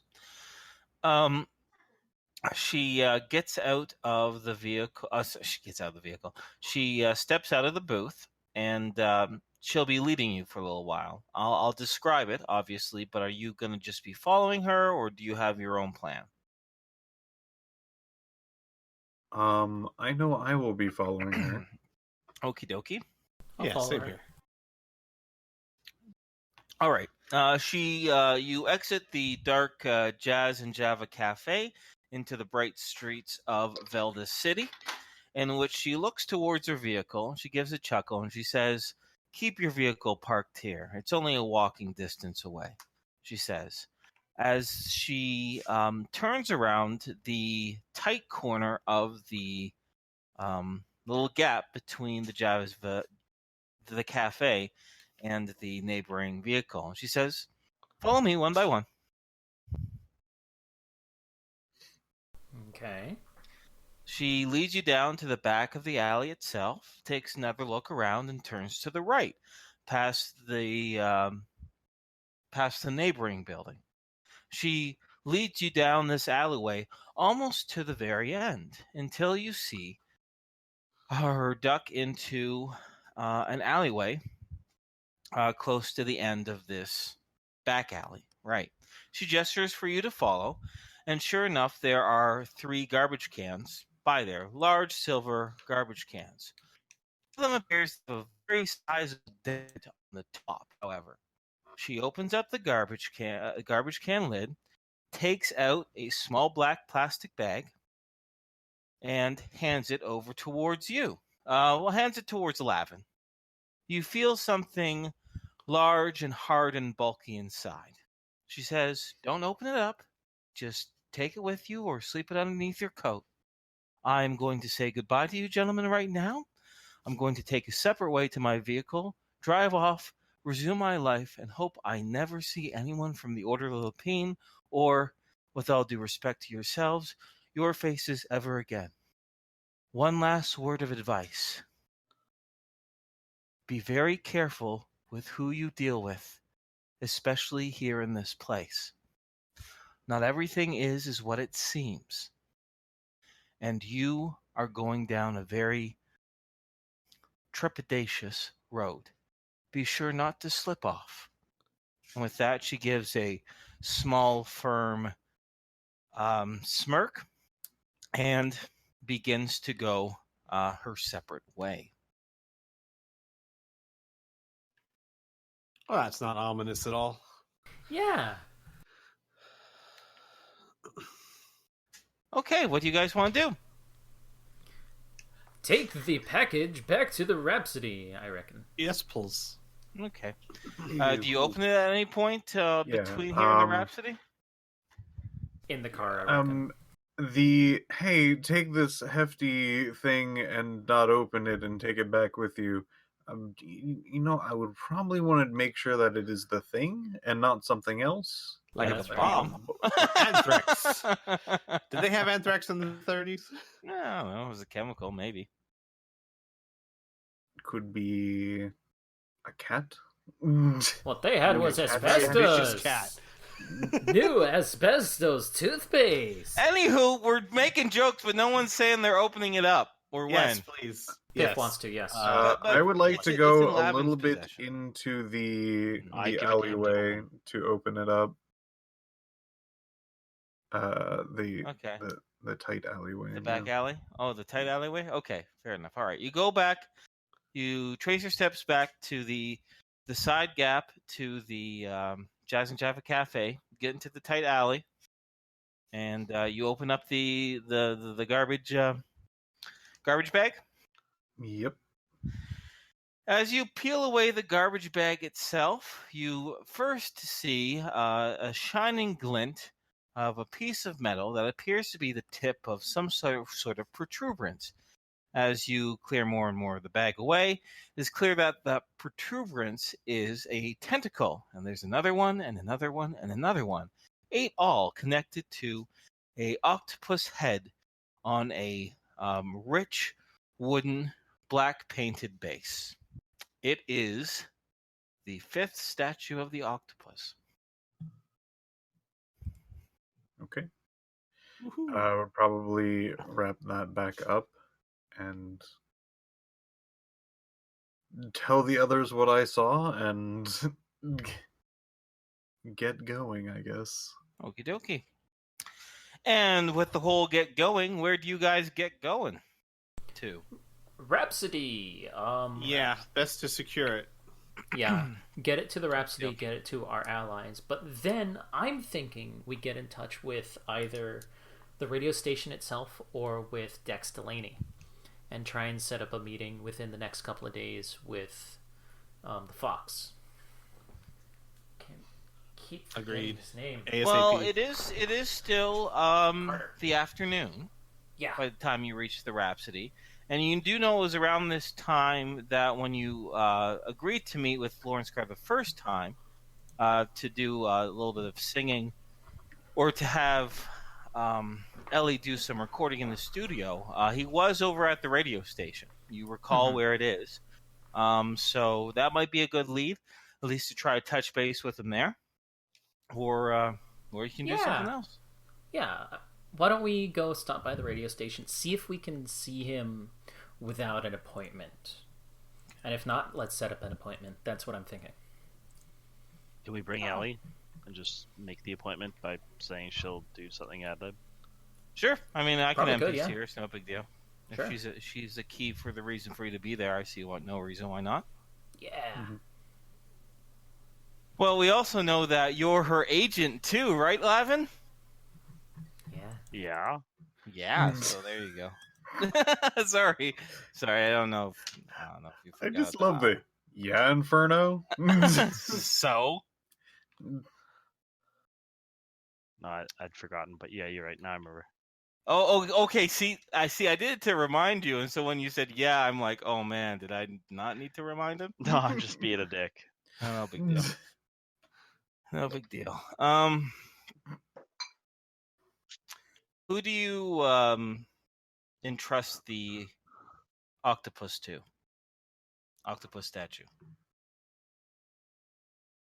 I have a question. Who are we giving these statues to, or multiple peoples? I'm assuming. I think the lion's share of our NPCs should be guarding them. Agreed. Because we don't need to we don't need to actually set up until the bag is off cooldown, right? Or did we? That's right. We don't want a particular faction of our NPC to make off with these statues, right? Yeah. I'm being facetious, by the way. But yes, probably more than one should be watching them. You would think. Yeah, I'm thinking More like eyes Blink. make things easier. Yeah, Blink, Alicia, Basilisk, Ezex. I can't remember her name right now, but Bear. Rose. Bear, Oh. yes. Rose. Oh, Yasmin, yeah. Yasmin. Yeah. Yeah. There's the rose tattoo, yeah. Like all of our heavy combat NPCs, I want on the statues until we're able to get You them want the back guard dog into- on there for scent purposes. Yeah, I did say Ezex. Oh, okay. I didn't catch Ezex. Yeah. Everyone aboard loves that. Ezek. Yeah. Well, no, I wouldn't say I love Ezex, but he's gonna be able to. Inferno, you're using Think of- strong language there. I'm thinking perception-wise, he's probably a good bet. Yeah, that's And true. just to make sure, we did get the other statues the previous day at around 3 p.m., right? Yeah, approximately, yeah. Okay, yeah. so then the bag will be available in a couple of hours. Yeah. Oh, in like less than an hour, like half an hour by the time you reach the Rhapsody. Then we can just wait and put everything in. Okay. Yeah. Well, say you do that.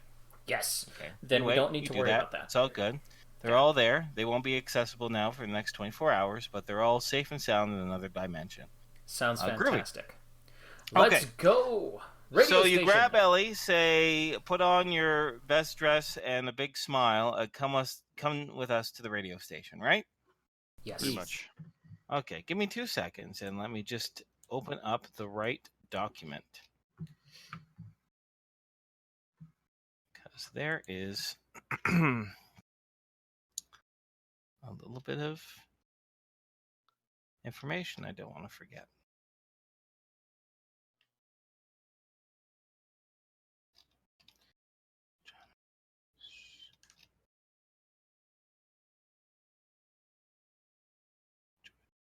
Ah, there he is. Okay.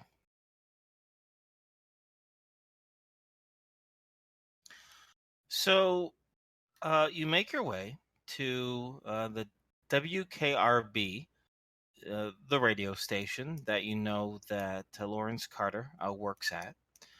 Get yourself parked. Let Ellie know what the idea is, and go through the front of this, very tall building with a variety of radio broadcast doohickeys on the roof.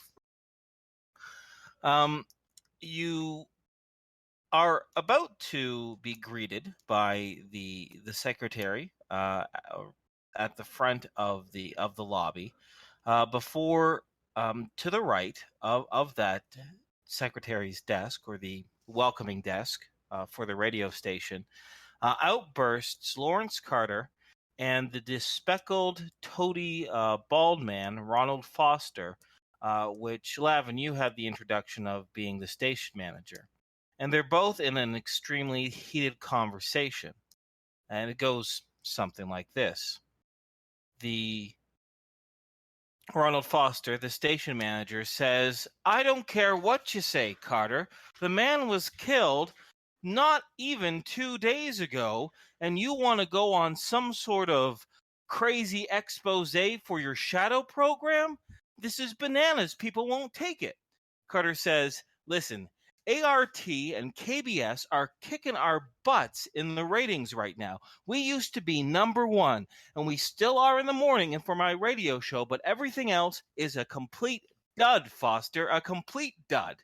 While making up a story about the mayor getting killed in your fictional world ain't gonna do anything but make people upset here in the real world." Carter says, "Okay, well, don't have to be mayor. We can go step down, a councilman, chief of police."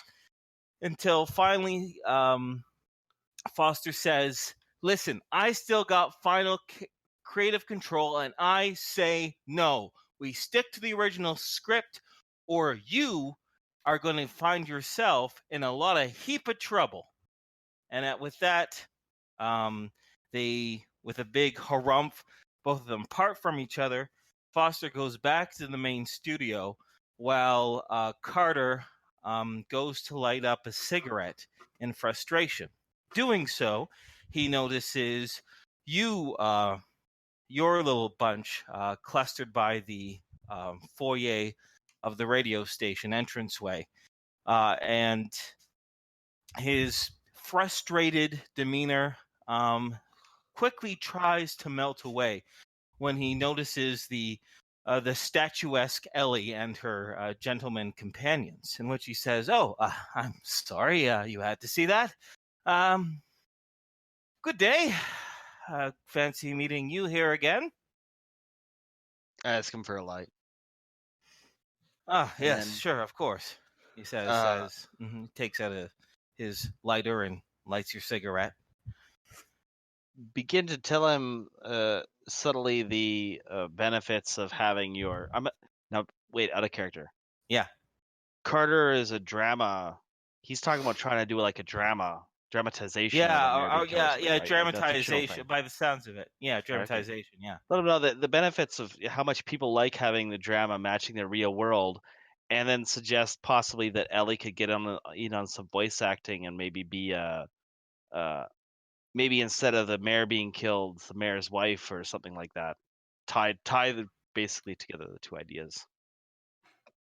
Lawrence Carter listens to your subtle suggestion, and a small smile and a glint of his eye begins to spark, and he says, "Oh, I wish our station manager had as much panache as you there. I suppose we could work something out. How about this?" he says. "Why don't you all come to my downtown apartment later on tonight? After dinner, we'll have ourselves a few drinks and we'll brainstorm a potential script. Maybe if I come back to Foster with some new talent, some new ideas, perhaps we can sway him that way. He's been wanting to get the Velda City Vixen back on the air. Maybe we can make him work for it," he says with a bit of a smirk. "Oh, you haven't formally introduced me to your good friends here, but I do recognize you from your fantastic club. I'm so sorry I haven't stopped on in recent times, but I've been very busy, and as you can see, the entire city's gone bonkers." Lavinak's appalled that he knows I'm from the club, but that Al and Patrick and Tom aren't. "Well, you see so many names and faces, so many everything like that. You understand. You understand. So what do you say? Will you accept my invitation, or am I going to have to beg?" he says with a bit of a smile, preening his thin pencil mustache. Well, I should get a photo. It's taking a bit long. We were looking for making some quick cash here. I mean, I'm sure our Ellie here is good enough. Is her name Ellie in this world? I can't even remember what they know her as. Yeah. They know her as the Velda City Vixen. I'm sure our Vixen here is good enough to ad lib. So is your man Carter. You might have some of the best drama you've had on radio for a good time. Well, since I am the man Carter, I can definitely confirm that. I was trying to talk to the station manager when this whole thing happened. I'm confused. I'm sorry. No, it was Carter. It was Carter. Lawrence Carter is the talent. Well, but he already wanted to do this, so I'm not really convinced. I'm preaching to the choir. You sure are. You're getting him on your side at the moment. Yeah, doing a pretty good job. Take it to his house for dinner. Right, take it to his house for dinner. Sounds good. You're doing great. You're accidentally doing a very good job, Lavin. I was just thinking, if he has the statue, it's probably at his house. Sounds good. Right. I thought it was the station manager. I'm sorry. No, it's okay. Well, because both of them were arguing, and the word Carter and Foster are kind of similar. So when I say Foster leaves and Carter stays, I could see where there was a bit of a mix-up. That's no big deal. We're all on the same. We're on the same page. I blame Hannibal. Yes, let's write a script. Let's do that. How dare you blame my perfect dog? Wonderful. He is perfect. Yes, he's also a ghost. Man, nothing can hurt him now, Tom. He's not a ghost. I shouldn't joke about that. No, Hannibal is just more than fine. It's Rex there that's a statue. Yeah. He says, "Wonderful." He grabs a small piece of writing paper from the greeting desk, writes down his address, puts it in Lavin's pocket, and says, "Let's say around 9-ish. Just give a buzz. I'll let you in. The the elevator man will take you to the top, and we'll start our little powwow, as they say." Perfect. Wonderful. Well, until then, he says as he butts his cigarette out on the ashtray on the greeting desk as well, and make sure to exit out the other door that the station manager exited from. And with that, back to you guys. In the studio. So we wanted to make an appointment, or? Well, we got our meeting, so we're good. Let's go. Yeah, honestly. Fair enough. I mean, I don't have anything to do until then. Okay, I can speed us up until his drinks with Lawrence Carter, if that works for you. Sure. Yeah. Okay. So my only question is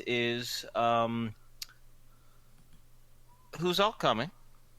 What I'll are you dressing up?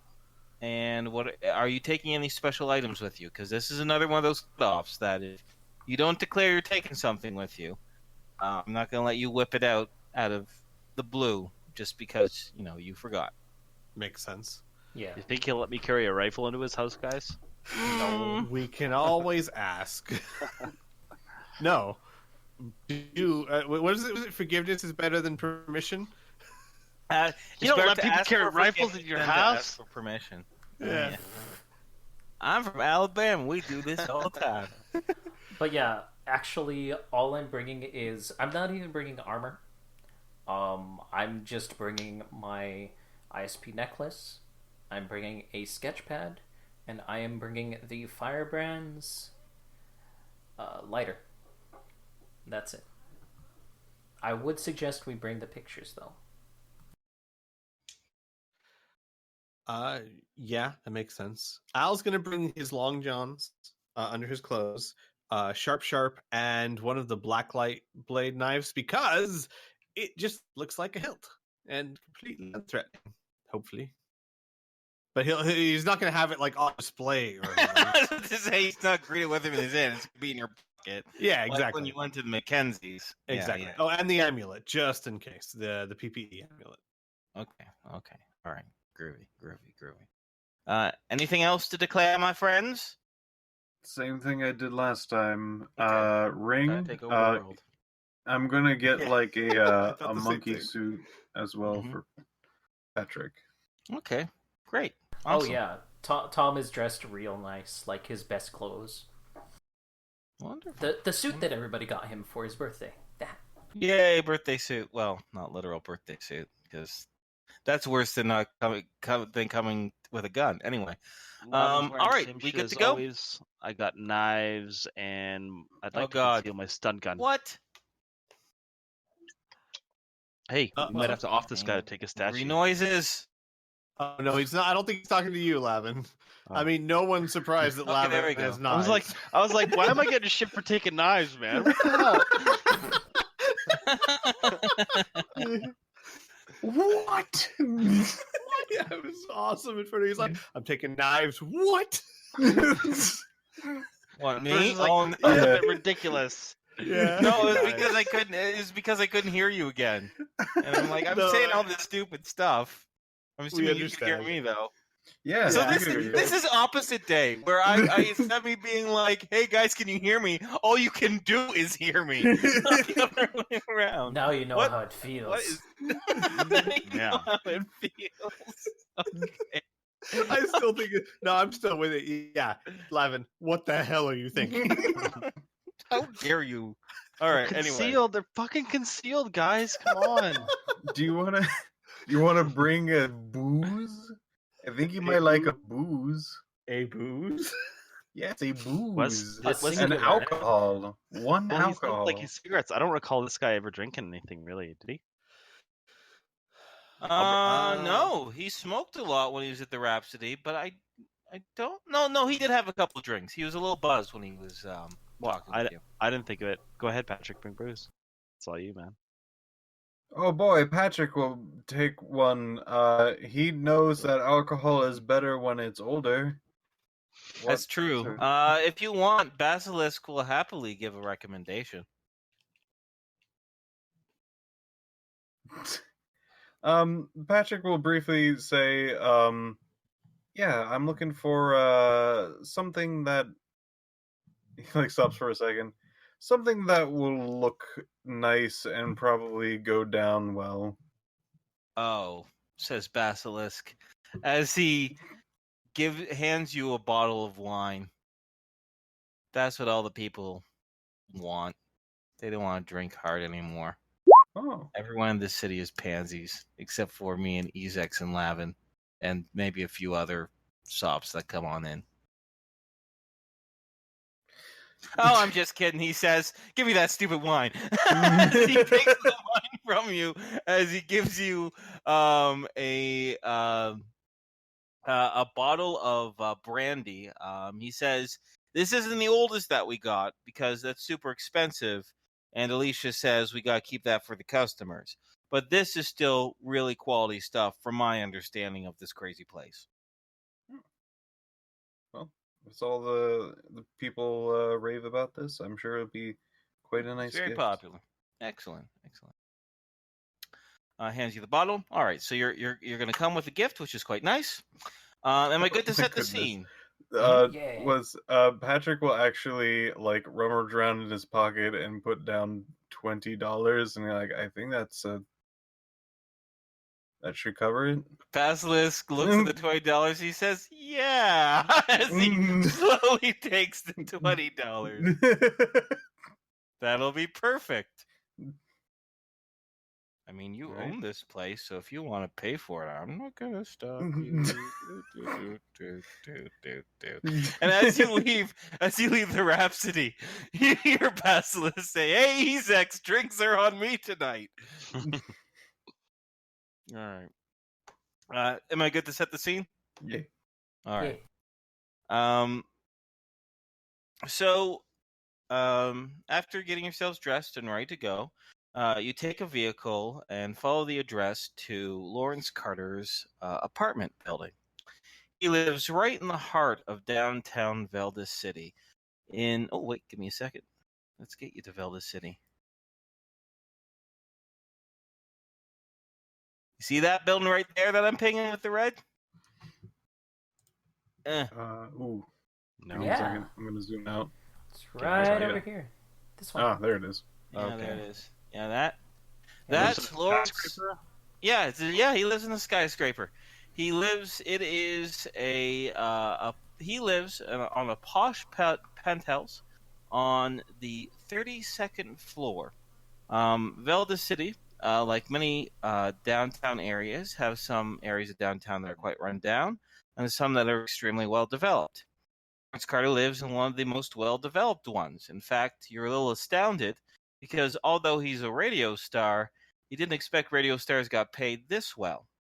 Not only is your vehicle greeted to you by a valet, in which it is put into a private parking, but you are escorted all the way up to the entrance of friendly escorted, all the way up to the entrance to the building, and all the doorman and the elevator operator are extremely polite and pleasant as they whisk you up to Lawrence Carter's suite.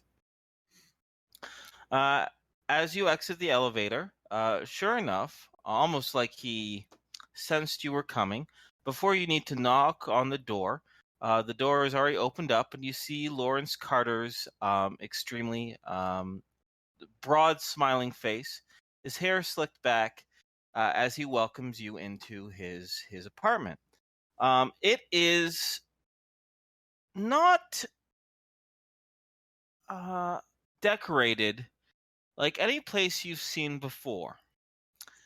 The Mackenzies estate had a lot of the old world flair to it in its furnishings and its styles. And the Rhapsody had a very much of a modern marble, black top kind of feel to it. Lawrence Carter's abode is decorated almost like it's straight out of the 60s, 30 years ahead of the current time. A lot of flowing artistic pieces, a lot of experimental paintings hanging on the wall, and a lot of blocky furniture that looks like it's more of an artistic statement than something that's comfortable to sit in. He takes you over to his kitchen bar that is made completely and utterly out of glass and says, well, no point having a drinks and talking about a script without the actual drinks themselves. So what can I offer you, gentlemen? Oh, a gift. Oh, you didn't have to. That's very nice of you. Oh, that's a good year. I'm not really into a lot of brandy myself, but it's a very, very kind gesture. You didn't really need to, but well, now I feel sheepish. I don't really have a gift for you other than my company. But if you want, we can definitely open this up tonight. I also have a lot of sparkling wines. If you're looking for something a little bit harder, he taps on the brandy. I do have some rum, some vodka, and a little bit of gin, I think, is still left over in our freezer. Or icebox, sorry.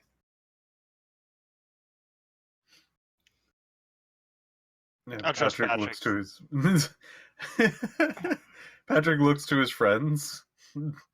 Yeah, I would just be like, some wine, please. Excellent. Do you prefer red or white?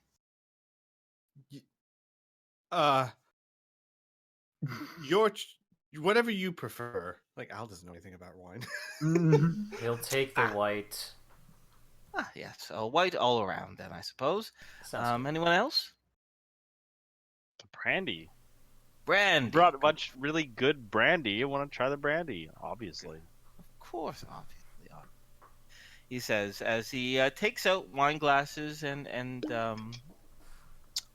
smaller squat brandy glasses, pours them up, hands them over towards you, and he says, well, let's not mill around the kitchen like a bunch of barbarians, shall we?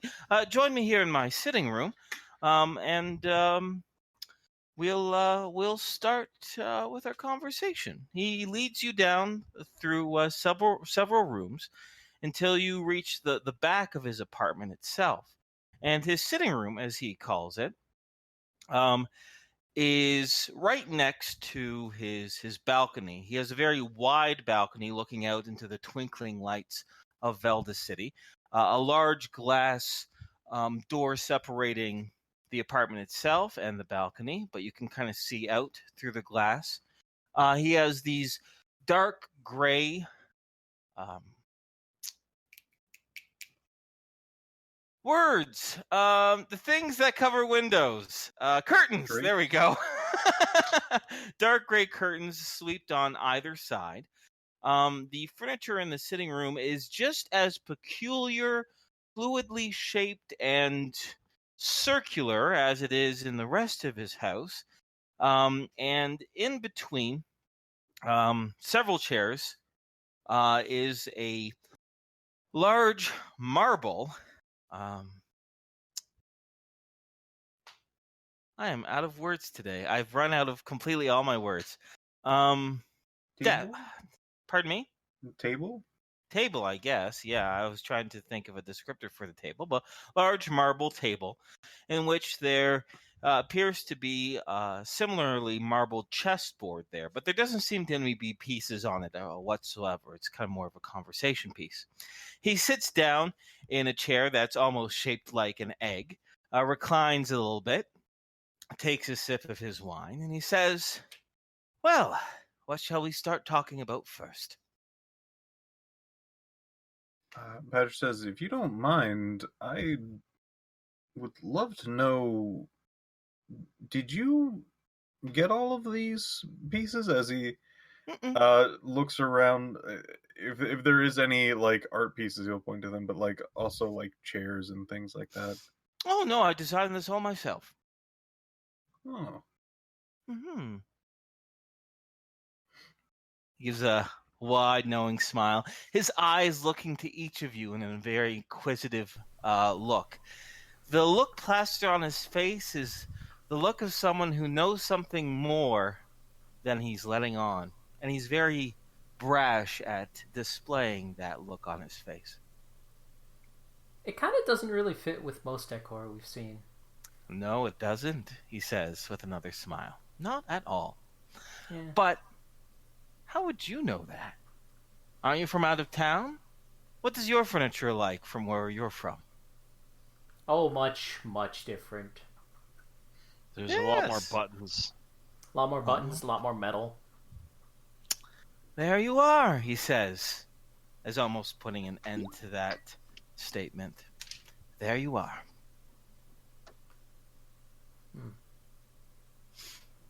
So, Well, there we are. Have any interest in sculptures? Subtle! Subtle! Very That was a subtle. Horrible brick to the side of the head. Tom nearly does I a spit do. take. I do have an interest in sculptures. Is there any particular piece you're wondering about? Asks Lawrence Carter with a smirk on his face.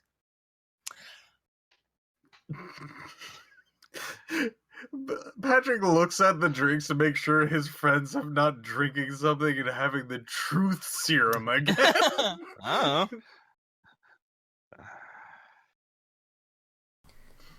Oh, just generally. Oh, just generally, just out of the blue, says Lawrence Carter. And we agreed on our pretense while you're here this evening is to talk about some new script for my shadow program. You just started talking about statues. Well, if you were to make a Interesting. sculpture that would represent the emotions someone Oh might my god, feel Levin, when they shut were up. politically assassinated. What are you even talking about? He's Out trying of to cover character, his butt. mind you. Because the drama was about a political assassination, right? So if you were to make a sculpture to represent that, what would it look like? Well, says Lawrence Carter, putting both his hands behind his head, leaning back into a strange egg-like chair. I suppose my statue would look like a fox. Because you'd have to be awfully foxy to kill someone and get away with it. Lavin smacks Patrick on the shoulders. It's like, see? You're like a bull in a china shop. He is, but at least we don't have to suffer a bunch of ridiculous back and forth. Now at least most of everything is on the table. Yes. All right. So it's clear you know far more than we gave you credit for. Mm-hmm. Indeed I do. Should we be worried? No. Not at all. Well, at least if when you say worried that I'm going to somehow try to harm you or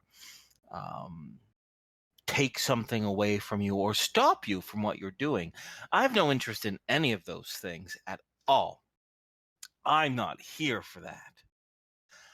In fact, this whole thing about me having this fox statue is extremely tiring. I bought it as a bit of a lark to spice up my life, but it wasn't my type of thing, frankly. And, well, a few of my other associates didn't like me goading the Order of the Lapine, of all people.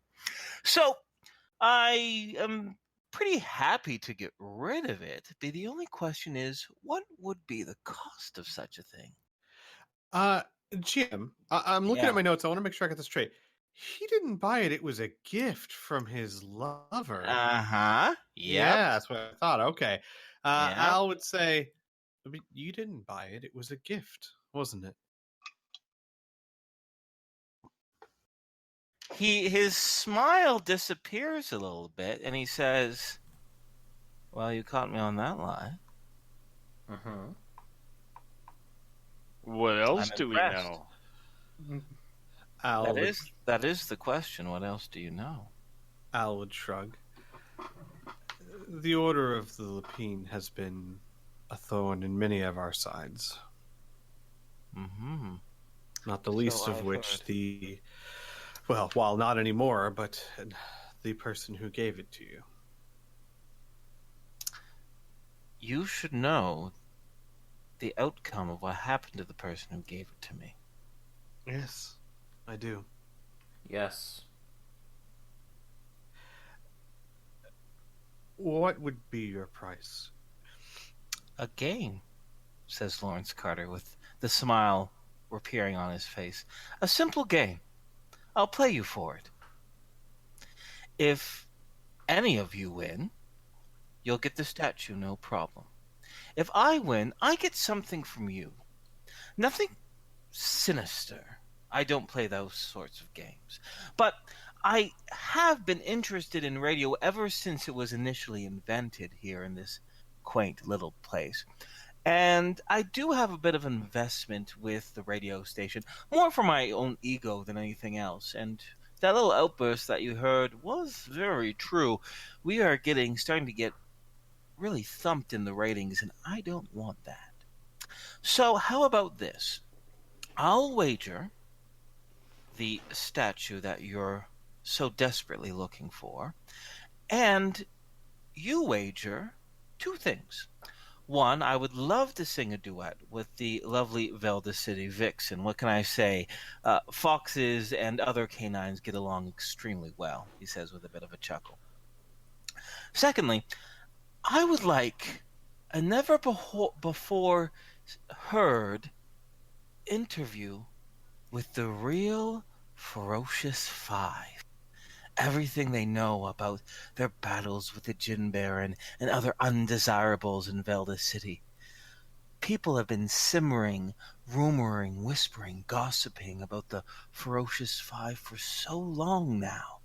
It would skyrocket our ratings if I had a never-before-heard interview with them. Simple request, don't you think? And that's only if you lose. I mean, out of character, sure. Why not? I mean, Well, even if we lose, we just give the interview right before we leave, and then so what? sorta. Yeah. Because he said the real ones. Well, but everyone except for so far, the nurse thinks that we are the real ones. Well, here's the problem. What if he knows that we're not the real ones as well? Well, he wants to interview us. He did say us, though. No, he said the real ones. He didn't said say the us. real That's ones. true. It's true. He was So not. okay. specific. Easy way to solve this. So Al would say, "All right. So, just so we understand each other, we play this game of yours. We win, we get the statue. We lose, you interview us on our past activities." Oh my, are you revealing to me right now Ferocious Five? He says with a bit of a smile on his face. Off the record. Well, I don't see any recorders here. Then We're- possibly yes. Yeah. Sorry, Patrick. What? Wasn't me. Oh, Who's Burn? Burn. Sorry. I talked over you, so I didn't know who it was. I was just going to say we're as close as they can be.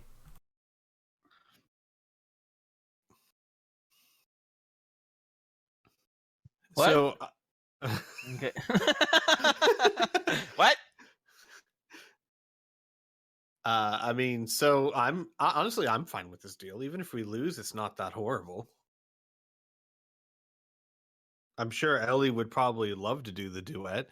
And so he interviews us and we make up some stories and then we leave. You know what? Sure. Let's go into that. We're just gonna commit to everything before we go, assuming we would never have to do it. Yeah, like we'll Hey, don't interview get me us wrong. Monday night. I'm fine with that. It's fine with me. Yeah, I'll be there Monday.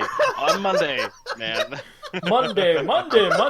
The entire world collapses Monday. Checks in the mail. Like no matter what, it's like Tyrath. I'm You sorry, guys are- it's Monday. We gotta go. You guys are assholes. Right? Welshers. This should be called not Seekers of the Unknown, Welshers of the Unknown. Whatever, I man. don't know what that means. I don't know what that means. Whatever, man. To Welsh on a bet means you don't pay it. Oh, I'd pay never that. heard that before. Wow. Really? It's very Well- racist against Welsh people, actually. Oh, I understand. Yeah. You know, Well, like being down here in gypped, which Texas. is short for gypsies. There's a lot of slang in our English language that makes fun of other cultures, saying that they're crooks. It's actually Yes. quite interesting. Anyway, okay, so your answer to Lawrence Carter is in character. See you Monday, bro. No, that's not character. No. Bad laughing. Thought that's what we were going with. Lost yet? We would say we accept. Wonderful, he says. Now, what I find really interesting is he didn't even ask what game we're going to play, which is good, because it's a new game, he says. I absolutely love games. I've played card games to absolute death, however, and mind games and riddles are also, I hate them. However, just recently, a company that normally designs little games for children has created something called a board game. And I'm not talking about snakes or ladders where it's completely dependent on the luck of the dice or anything like that. This is a complete simulation of the free market itself. A game that, thanks to my unique connections, I managed to get a It is. You beat me to it. Sorry, I'm sorry.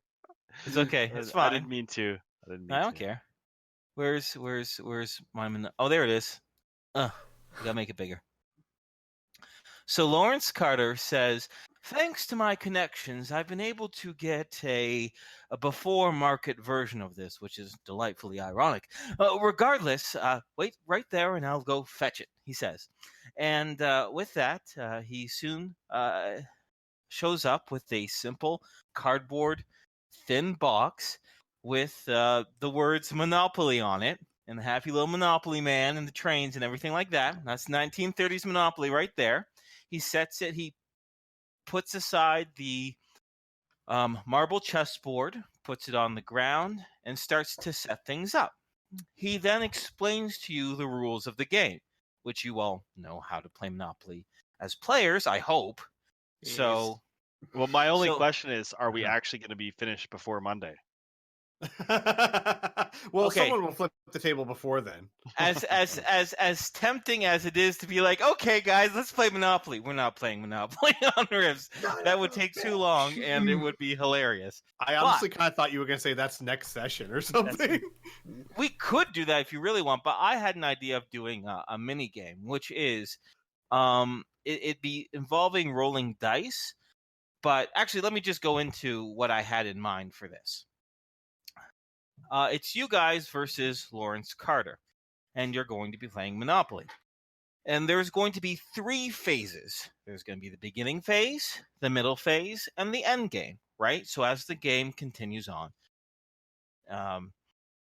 it emulates the game being played. Yeah. And you can choose, during each phase, you can choose to do a strategy, all right? You can either play conservatively, right? So only land on things that you really want, only do trades with other players that gives you a clear advantage. You're really careful with your money. You make sure you always have something in the bank so you don't go bankrupt, etc. A conservative play, right? You could play aggressively, which is you buy up and you gobble up as much land as you can, but you're always on the razor-thin edge of, like, if you land on the wrong spot, you won't have enough money to pay your stuff, right? Play aggressive. There's the balanced approach, where you're not as conservative as conservatives, you're not quite aggressive, but it's a middle of the road. Or you can cheat. And cheating is the best strategy, but if you get caught, you are ejected from the game, obviously, right? Mm-hmm. So on each phase, you decide to do something, and whatever role you pick is matched up against the roles other people take. I have like this whole table on my side, and it gives you modifiers for your dice. We roll D100s because it's like a skill check, right? But it's heavily modified based on the strategy that you want and what's happened to the other players, right? Yeah. I'll also give you a heads up if you're about to lose, if you want to quickly change your strategy so you can stay in the game. Make sense? Yeah. Mm-hmm. All right. Does that sound fair and fun to you guys? Yeah. It It'll sounds allow us really to fun. resolve this session. And I'm fine with that. My only thought was I was thinking, like, almost like our Christmas thing, play Monopoly as our characters That would be something Oh, interesting. dude, you know what? As soon as he described the aggressive approach, that's completely Tom, because he is really bad with money. Yeah, same here. Al doesn't know how to spend money. So this will be interesting. And that approach could work out really well depending on what other people play as, right? Mm-hmm. So now, in addition, because it's your players playing the game, before you decide an approach or as the game is being played, you can use your character's skills to try to give yourself an advantage, right? Ooh. Whether it's looking at the body language of the other players, or if it's just being really good at adding things up, calculating risk, calculating probabilities, right? You guys can take a moment and look at your character sheet, and anything that you think might give you some sort of advantage can also give you modifiers on your dice rolls. Okay. Well, so... if I was able to pick a car, would I be You able can to pick use a my car. automobile? My Automobile. skill. And There's the iron, there's the thumbtack, there's the car, there's the train, there's the boot, there's the dog. Yeah. Here I was I'm going to the make the boot. same joke and say, hey, can I use automotive mechanics if I have the car? I was always the boot as a kid. It's my lucky piece. I'll be the iron. Okay. I'll be the car. Why not? Okay. Is the hat in this game, or is this? Yeah, there's the hat too. Yeah, there's the hat. You gonna be the hat? Yeah. I found a skill that'll help me. I'd like to use WP knife. He draws sharp. No. I stab him in the face. Who loses now, Carter? Hey, we take a statue. We're out of here, right? We got the other one. Let's do We it. go full blown evil just- campaign. Oh my god, Good. no. Don't click the renegade Carter's gonna button. take the It'll dog make out. sure we're out of here before Monday. We will lose all of our blessings. Please. You will. that's You true. will. Ambrio will haunt you in your dreams, being like, "I chose the What did wrong you do? person." Anyways, Just okay, like- so I obviously am not going to reveal what Lawrence Carter is doing as far as his strategy goes at all. And pretty much I'm going to communicate your results because it's all about the amount of properties that you have and the hotels you put on those properties, right? Yeah. So at the end of every round, I'm going to give you a heads up on how much you have, and that will be an indicator of how successful you are being in this game, right? I'm going to just go with number of properties equals success rather than the quality of properties, just because I don't want to complicate this mini game about Monopoly. All right? Mhm. So I'm ready whenever you guys are. Well, what we'll do is I'll just go Al, Tom, Patrick, Lavin. Okay, based on going around the table and tell me what you want, what strategy you want to take. If you need a refresher, let me know. Okay. Yeah. So first is you, Al. What strategy do you want to take when playing this Monopoly game after Lawrence Carter has explained the rules and the objectives to you? Bye. So aggressive. Yes. Okay. What are you, Backstreet Tom. Boys? I would like to be aggressive. Okay. Be aggressive. Be Be aggressive. Yep. All right, Patrick. I would like to do more of the tactician, and more probability. Let's see, what was the overall strategy? I guess it would be a mix, but I also want to make sure that I read the rules very thoroughly. Okay. We'll get to modifiers and skill checks after everyone has declared their strategy. So yours going to be balanced, right? Mhm. And we'll get into reading the rules and really understanding them and all that good stuff. Okay. And Lavin. Well, everyone else is going aggressive, so I guess I'll play caution. Okay. So, yeah, I'll use cautious instead of conservative. Cautious. Okay. And I already had what Lawrence Carter was doing beforehand, so that's no problem. Okay. We'll start with Patrick as far as modifiers because it looks like he already had something in mind, right? So the game doesn't get underway for at least another 20 minutes because Patrick requested to really take some time and read through all the rules, in which Lawrence Carter is very happy to oblige. He finishes off his wine and gets himself another bottle. Not bottle, but another drink, and offers refreshments all around, while Patrick completely acclimatizes himself to the rules.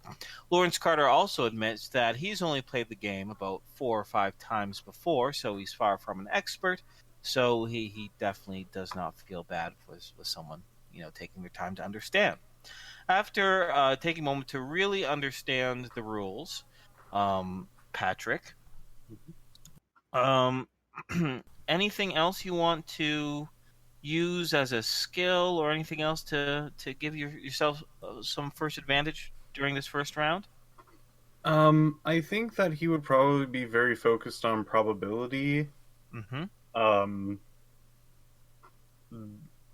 That being said, that's more of just like a understanding the rules, math, and he does have a game plan in mind. Okay. Well, first and foremost, why don't you give me an advanced math check to emulate you calculating probabilities in your head while you're playing. Okay. Succeed by 75. Okay. And what's your general you said you have a way of you want to play? What is that? So, this is something that I read in the rules in the actual game. I wonder if it's something that would be translated here. Okay. So, fun little fact about how the game works. You see that there's like a certain amount of money and pieces and things like that. There is a very interesting tick with Monopoly. Okay.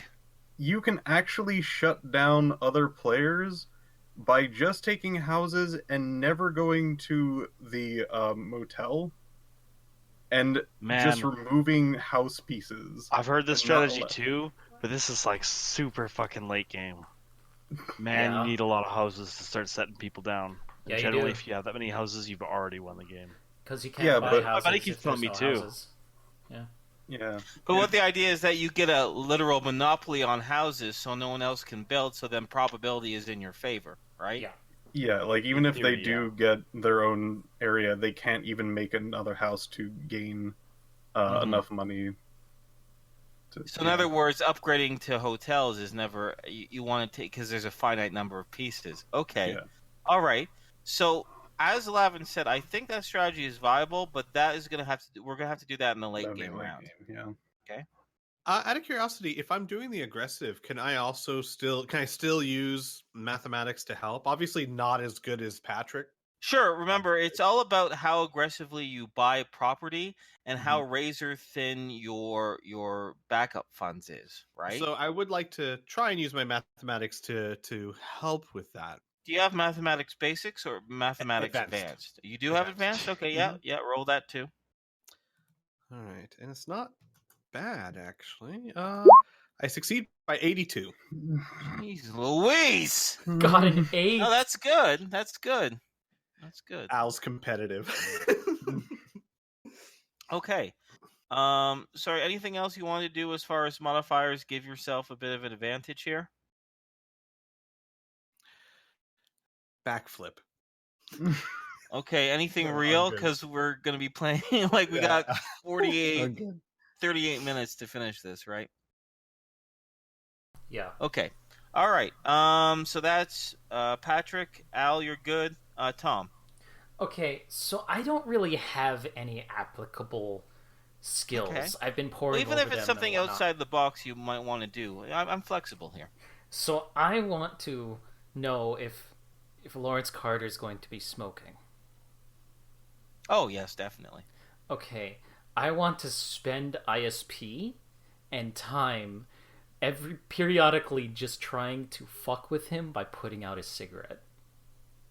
Okay, let me just adjust his modifier now. Oh, it's just devious. That's clever. How much to That's clever, Burn. To extinguish, I'm gonna reward it's you. 4. Yeah, to extinguish. So throughout the first round, he'll be trying to light up twice. So that's 8 ASP. Okay. 8 ISP. All right. Oh no, my pen. Give me a moment. I have backup plan. Pen. Yeah, good. Okay, good. All right. Good. All right, Lavin. I was playing cautious. Yeah. Is there any like skill or anything you want your character to do to kind of give yourself a bit of an advantage when you roll? I can't put anything together with what I have. Okay, no worries. You don't have to. I'm just giving you the option. Okay. I'll cheat. I'm perfectly happy to cheat if the opportunity presents itself. Oh wait, so you don't want to take the cautious approach then? You want to take the cheat approach? I want to cautiously cheat. I'm changing your thing to cheat. However you want to cheat, cheat is cheating. So yeah, cheater. I'll offer to be the banker. No, Lawrence is the banker. Damn it. I'll offer him drinks until he has to go pee. At which point, I will cheat. Well, we'll use that as far as the description of when you actually try to cheat. Okay. Okay. Depending on what's going on. Oh my God. Okay. I was wondering if someone was going to take the cheat approach. So this is going to be interesting. Technically, aren't I cheating? Because I'm fucking him? No. Okay. No, you're not. You're not taking money. You're not. Yeah, no. You're just distracting him. Okay. You just have no respect for smokers. That's all. Yeah. All right. I mean, fair point. It's not in the rules that you can't put someone's cigarette out. Just keep reaching across the table and squeezing out a cigarette. Like, yeah, rules say I can do that. Okay. All right, so let's start. Al, roll a 1d100 and make it easier by 25. So minus 25. 1d100 minus 25. So 63. So is that minusing 25? Yeah, okay. Yeah. Right. So you got 63. Okay, Tom, roll 1d100. Just the straight die? Yep. Cool. Yeah, because your modifier affected Lawrence Carter's roll. Yeah. You actually made it harder for him by 10%, by the way. Ooh. Nice. Patrick, you also roll a 1d100 and make it easier by 25, so minus 25. 53. And little cheater Lavin, you roll a straight 1d100. Heads up, the cheating tactic, if you get 75 or higher, you get caught. You get found out. But if you get 74 or lower, you do well. I'm just gonna say I was confused about the rules. I'm okay though. You're okay though. So now that is really interesting.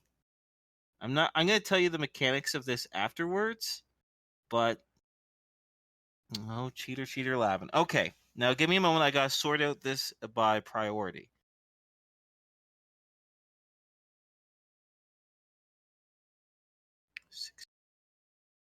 $87, and now I have to just quickly make adjustments based on. So I got 2 aggressives and 1 balance. Damn it. Okay.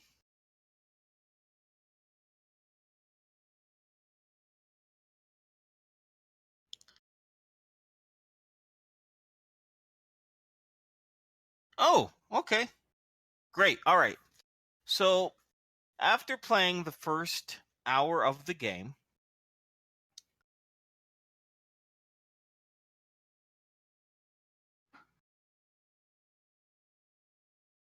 Shit. okay, what's up? Nothing. I thought you cut out. No. Sorry, I'm still doing this. Okay.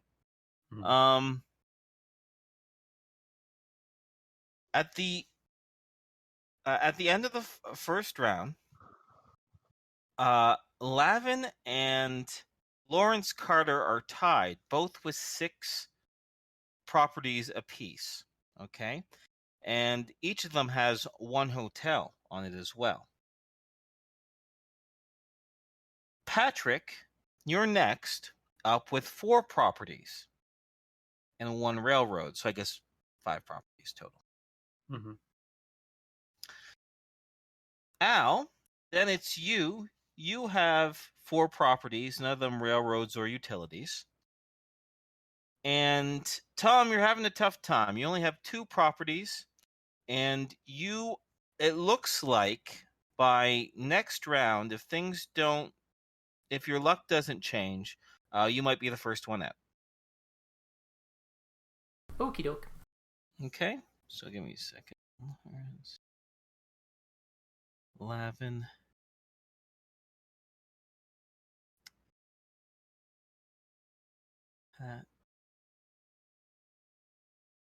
Okay. Mid-game. Give me a second.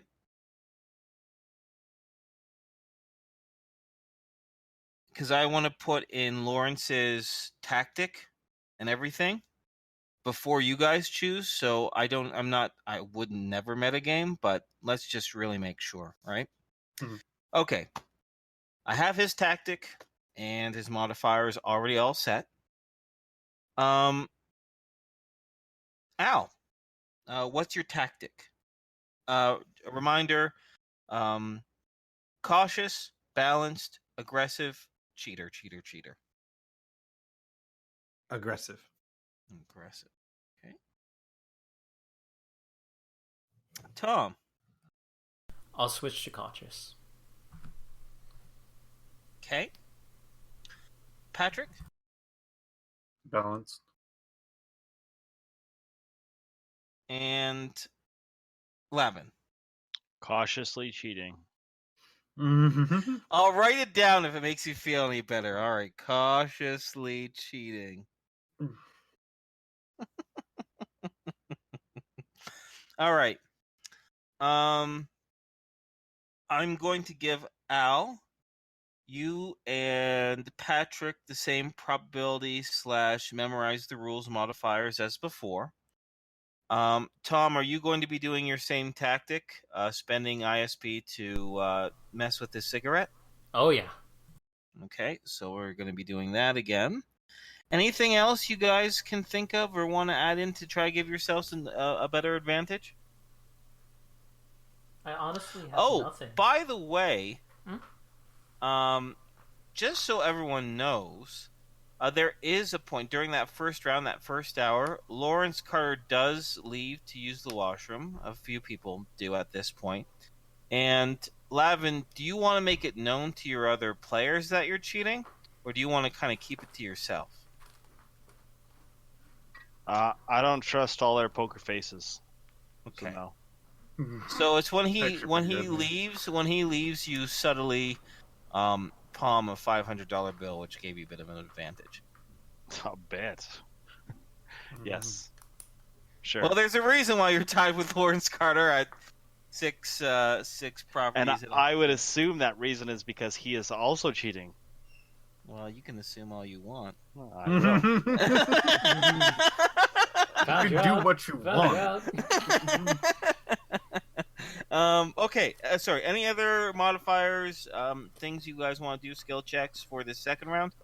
Honestly, the only thing that I can think of that could be even potentially applicable is literacy, but I don't know what I'm going to read. Maybe the rules again? Get a better understanding of the rules? Okay, actually, yeah, because there could be some vocabulary that you might not understand. So, yeah, go ahead and roll it. Okay. I got 22 out of 85. Okay, I'll give you a bit of a bonus. Okay. Nothing crazy, but something. Yeah. Okay. Alrighty. Are we good to continue on with the rolls? Yeah. All right, give me a moment.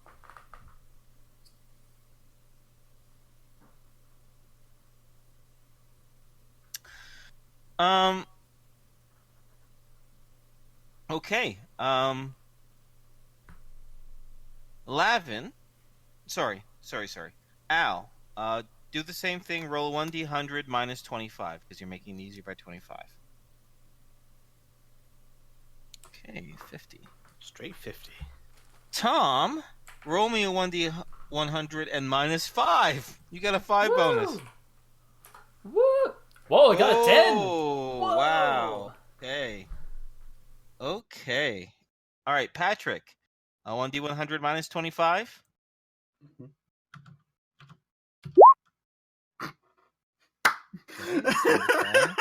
Woo! Woo!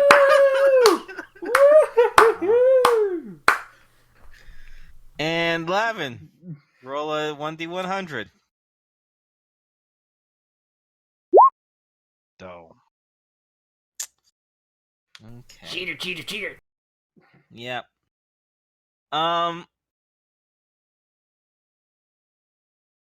So, give me a moment. I'm going to, because I'll kind of describe what this next round is. But once again, I have to do a little bit cross-referencing based on your results and the tactics that you did. All right. So, just give me just another moment.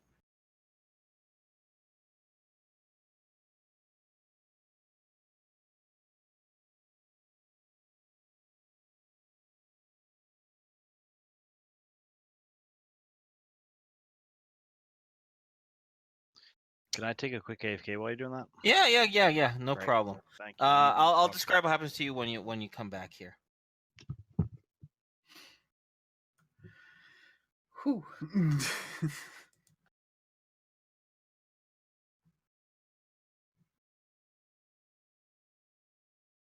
Luck has not been on my side. Nope. It's not on that very specific roll. Yep. We do what we can, right? Mhm.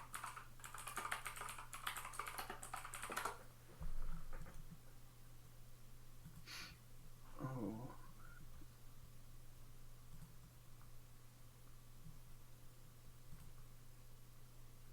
Is it houses and hotels? Yes. Okay.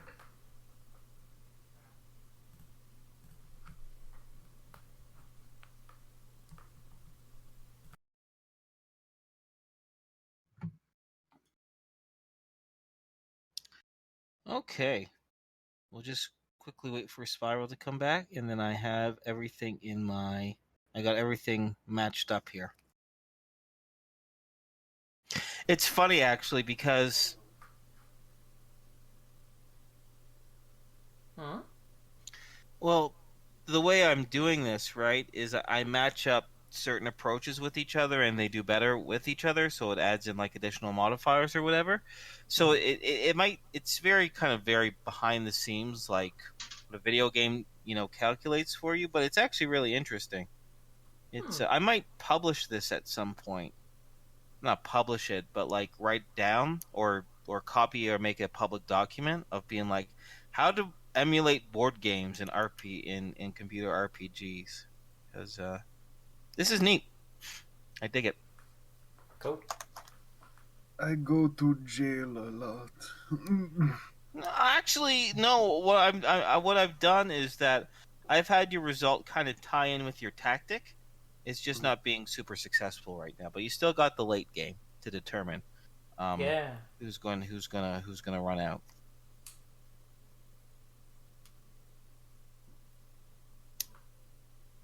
Lavin. Ivan, why you gotta poop? Everybody got to poop. Yeah, that's true.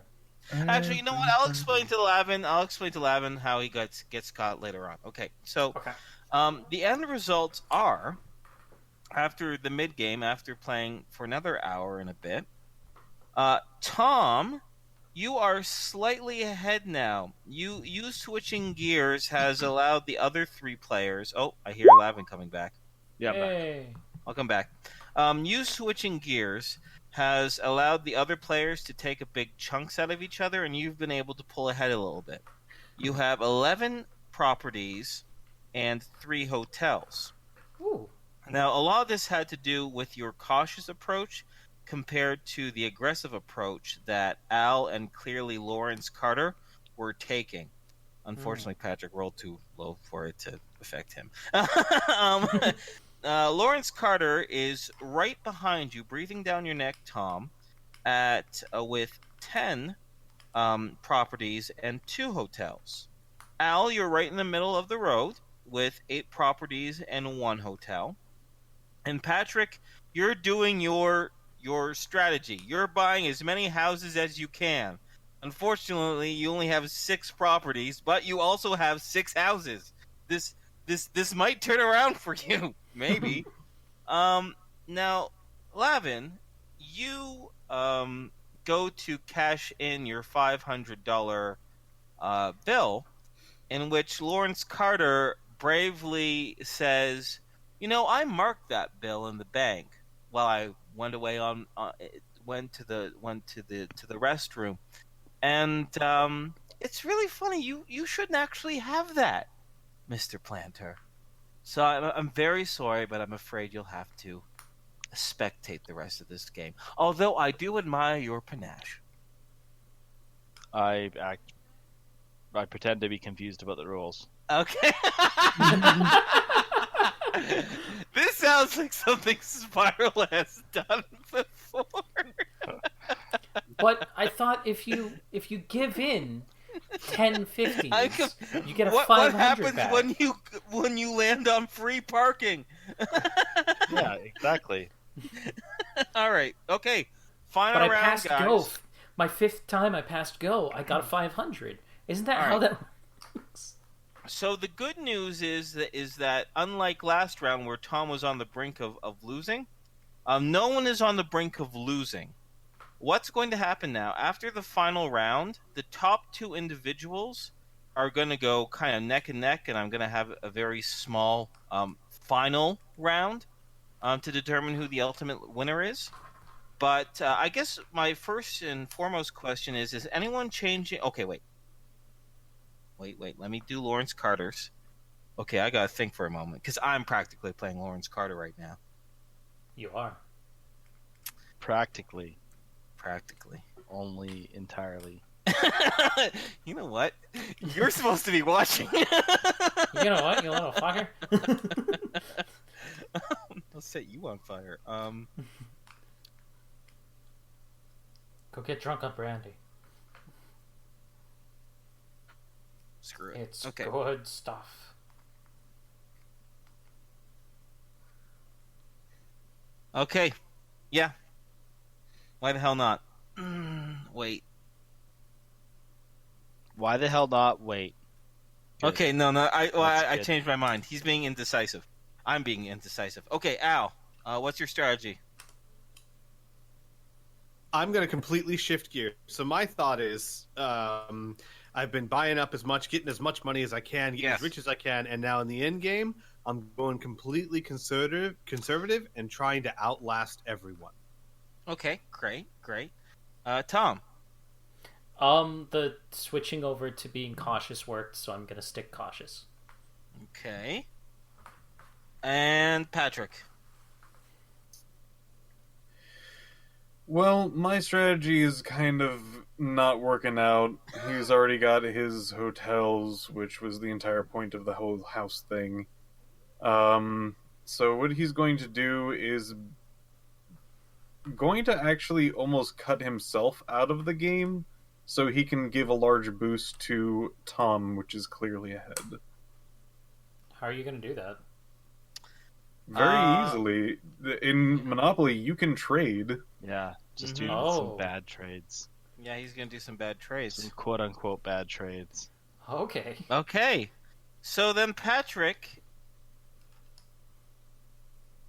Is it okay then if we don't have you? Because you're going to phase out completely. Right? I'm basically going to go like, that's enough for me. I did like my best tries and things like that. I'm going to basically like wipe my stuff and give mine to Tom. You know what then? To reflect that, I'm going to give your roll bonuses to Tom.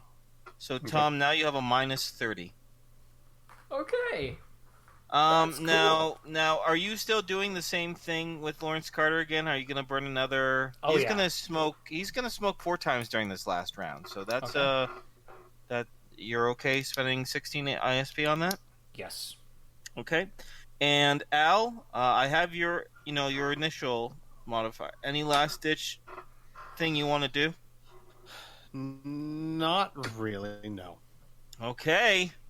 Give me a moment. Trust in Lady Luck is what I'm Oh. gonna do. Ah, crap. Oh my Lady God. Luck, no. I hate you, Lady Luck. You suck. God damn it, Lady Luck. All right. Al, a 1d100 minus 25.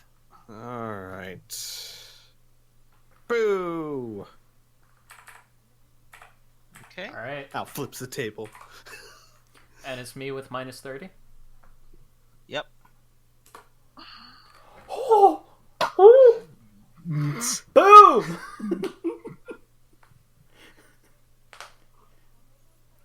Just a complete Wow, so it's just zero. like that too. Okay. So in wow. All right. So thanks to Patrick's sacrifice, for lack of a better word, giving Tom some better trades, in the end, Al, you are unfortunately bought out equally by Tom and by Lawrence Carter. You hung on for a very long time, but in the end, the board is almost completely split in half by Lawrence Carter and Tom. They both pretty much dominate with their properties. You literally have the exact same numbers. The amount that Lawrence succeeded by, which was an additional negative 12 compared to your 0, but because you took the cautious approach and he took the balanced approach, you actually made out a little bit, plus you were another property ahead to begin with. Mm-hmm. So you're both neck and neck. Damn. So now we come to the final end game. Yep. Final Jeopardy. And because it's so neck and neck, Lawrence Carter has stopped smoking, so you can't use that tactic anymore. Mm-hmm. But really, when it comes down to this, it's less skill now in Monopoly. Are we in agreement? Once pretty much all the properties are bought and people are thinking, it depends on who lands on what and when, right? Yep. Mhm.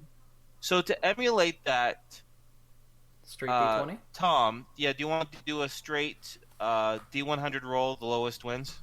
Yeah, let's do it. Okay. Do you want to go first or do you want to go second? I'll go second. Okay. I got 30. Oh! Lawrence Carter. Lawrence Carter, all smiles and good-natured. He is, to his credit, a very good winner. Yeah. He says, "Oh, you just didn't have the luck with you. That was a fantastic game, and I am going to hold you to your bargain," he says. "But it's not even quite midnight yet. We got through that quite well, especially with the new game," he says. "I have one final wager to suggest to you.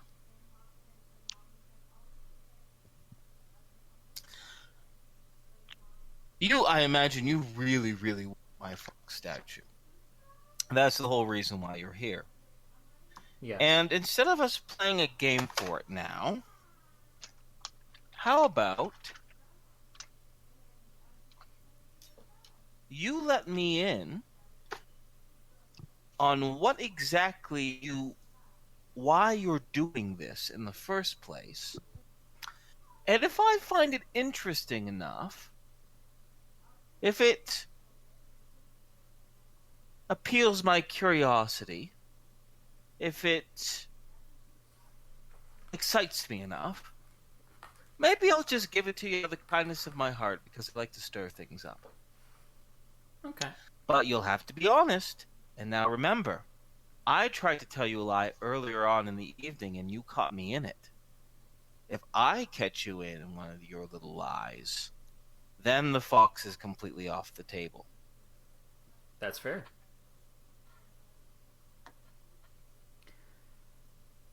All right. Out of character, are we? Guys, out of character. Yeah. So, I have an idea. Mm-hmm. In layman's terms, being able to tell him something that will probably lead him to dying. Now, I know that's a weird statement, but is that anything that you guys are even close to interested in? No. No. Why do we want to kill him? All right. Not kill him, leading him to dying.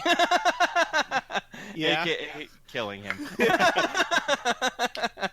would we I want didn't to kill do him, that? officer. I just led him down the path where the acid trap was. Okay, Saw. No, it, like literally just telling him something, and then we do nothing else, and most likely he will die. Yeah. No, I think that's a horrible I want to idea. know what it is. Me I'm too. curious I definitely as shit. do. But I don't want to do it. I just don't want to know wanna what do it it is. Well, you tell us what you had in mind, Patrick, just because I'm curious as hell, and then you guys can continue on what you actually want to do. So, from the brief interaction that we heard from the other guy, he likes telling stories as well as being able to kind of have a lot of ratings and things like that, something that really would spice things up here. So, we can tell him about this place that he's currently in. Tell him about all of the general secrets, how it works, things like that. And more likely than not, in his little radio mouth, will most likely want to tell everyone else. And if I know the rules of this land, if you try to do that, you don't exist anymore. Yeah. I mean, I'm all for the truth, but that is almost giving this guy a death sentence. Yeah, It along is. with the fact that I don't think I think he knows the rules as well. Yeah, you know, Because- honestly though, I'm better about that because that very much is a look, we're telling you, dude, don't do this. Things happen. Please don't do this. But if he decides to do it on his own, like I feel less responsible for that. If I'm just giving someone the truth and they choose to destroy themselves with it, that's not really my responsibility. You know what I mean? That's not I led him down to the pit of acid, but I didn't push him in. I told him, "Hey, dude, don't go down there. There's acid. I love acid." Well, I mean, yeah, his wife was tied up down there. I may have done that, but no. I mean, I'm actually a little better okay with that because, really, I know this is Al we're talking about, but we're just telling him the truth, and what he does with it really is his own prerogative. As long as we make it as clear as possible, do not go talking about this; they will kill you.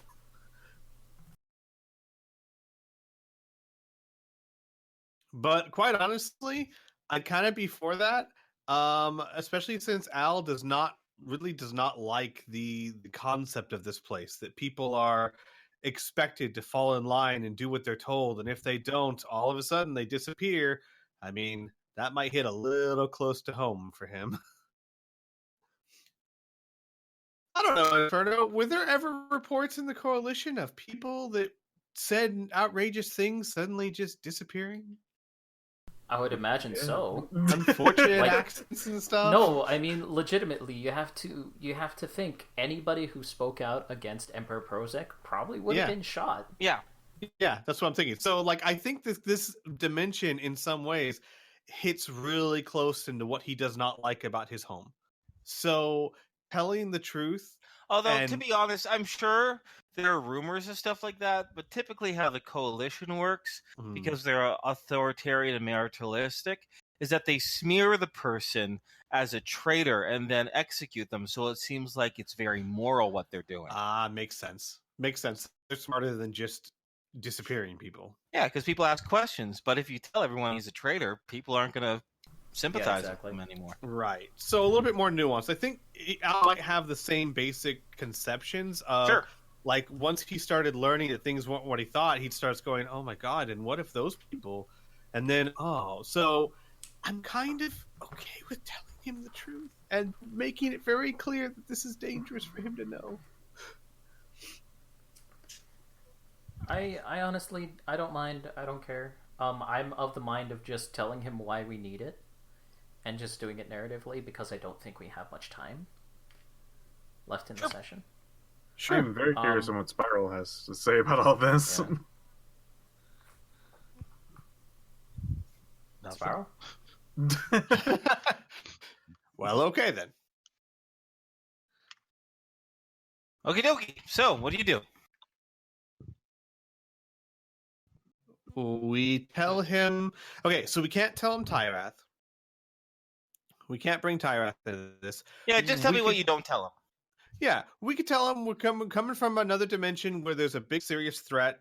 Information that might really help us with this threat could be here, but in order to do that, we need all the statues. Okay. Yeah.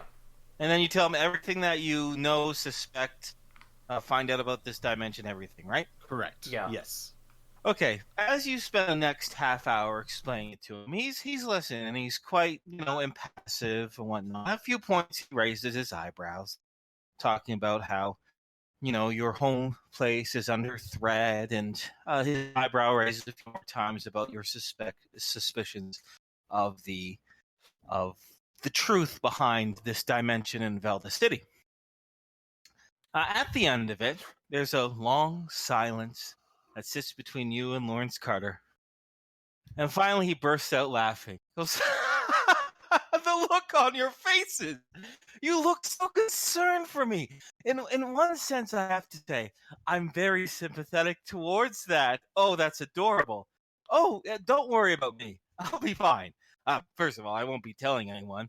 But second of all, I'm kind of beyond that concern.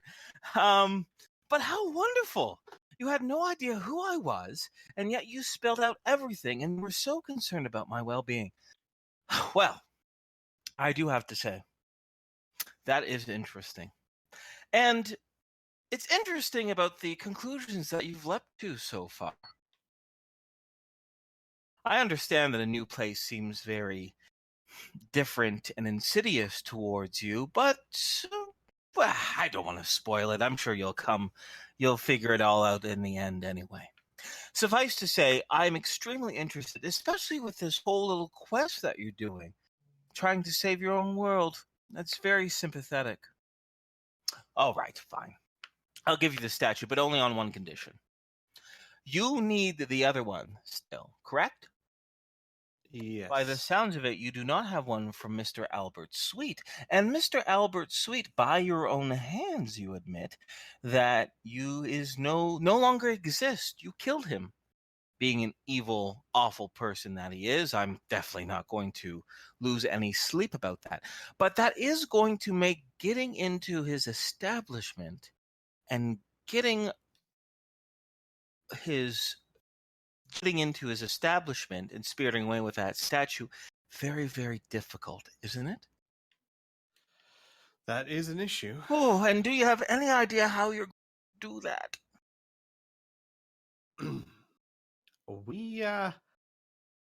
We're starting with the easier things first. Yeah. I see. We're kind of trying to let this die down a bit, and Oh, can you hear me guys still? Yes. Can you not hear us? Can you not hear us? Oh my god, it's happening So again. close. Oh my god. Hello? Every time. I Hello? figure a way of quick. Hello. Hello. Hi. I figured a quick way of resolving it, so it's only like 5 seconds now each time. Anyway, Lawrence Carter says, "Well, it's just a shame that you thought that I was one of the trickier ones, and you came to me second last. A real shame, because I could be quite a boon towards you after all. And if you ask really nice, perhaps I can help you even further." And as he's saying that sentence, suddenly Lawrence Carter's entire body begins to shift.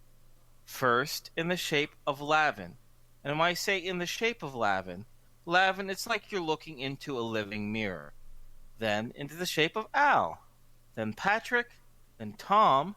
Then Ellie, who isn't even there. To Albert Sweet, who you know is dead. To finally back to the original form of Lawrence Carter. And he continues to smile at you, with a big grin on his face. Patrick, try to keep his mouth shut, but goes, by any chance, would you be allergic to salt? Yes, I am. Deathly allergic. Ah, Christ, you're a changeling. I am. Well, I have a question. You seem to enjoy the board game we played. Are you a fan of such things, board games? Do they have chess here? Yes, they Things have of that chess, nature? they have checkers, they have all sorts of board games from all sorts of cultures. I just like this Monopoly one. Have you come across one by the name of Go? Oh, yes, I have. Ah, well then, never mind.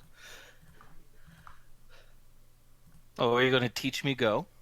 That was the idea. No, I know Go. I know Chinese checkers. I know. I like the Battle of Wits games, which is probably why I'm here and why I'm not an official member of the Guardians of Sable. So be it. But you're so truthful for me. It's only fair that I'm truthful with you. After all, you can't say what you know, or you're afraid of the consequences, and I have no interest in exposing your truths to anyone else. It's my own private game, in a sense. But as you know, and you know what changelings are, which is extraordinary, perhaps my talents can assist you into getting into Albert Sweet's abode. What do you say about that? That would be most helpful. My only Why question would you would want to be, do that? yeah. Oh! we- Oh! I'm so glad you asked. Well, remember how I said that I wanted an interview with the Ferocious Five? What better than to have Lawrence... I don't want to just stick you in our studio and ask you a bunch of bland questions. That was the initial idea, but now that I know who you are, what you're capable of, and why you're here, why can't we spice this up a little bit? Since you're new arrivals, it's very clear that you're not the real Ferocious Five, but that's fine. People don't need to know that. So instead, Lawrence Carter is going to go undercover with the Ferocious Five, exposing their final great mastermind criminal that will blow the lid off of Velda City itself.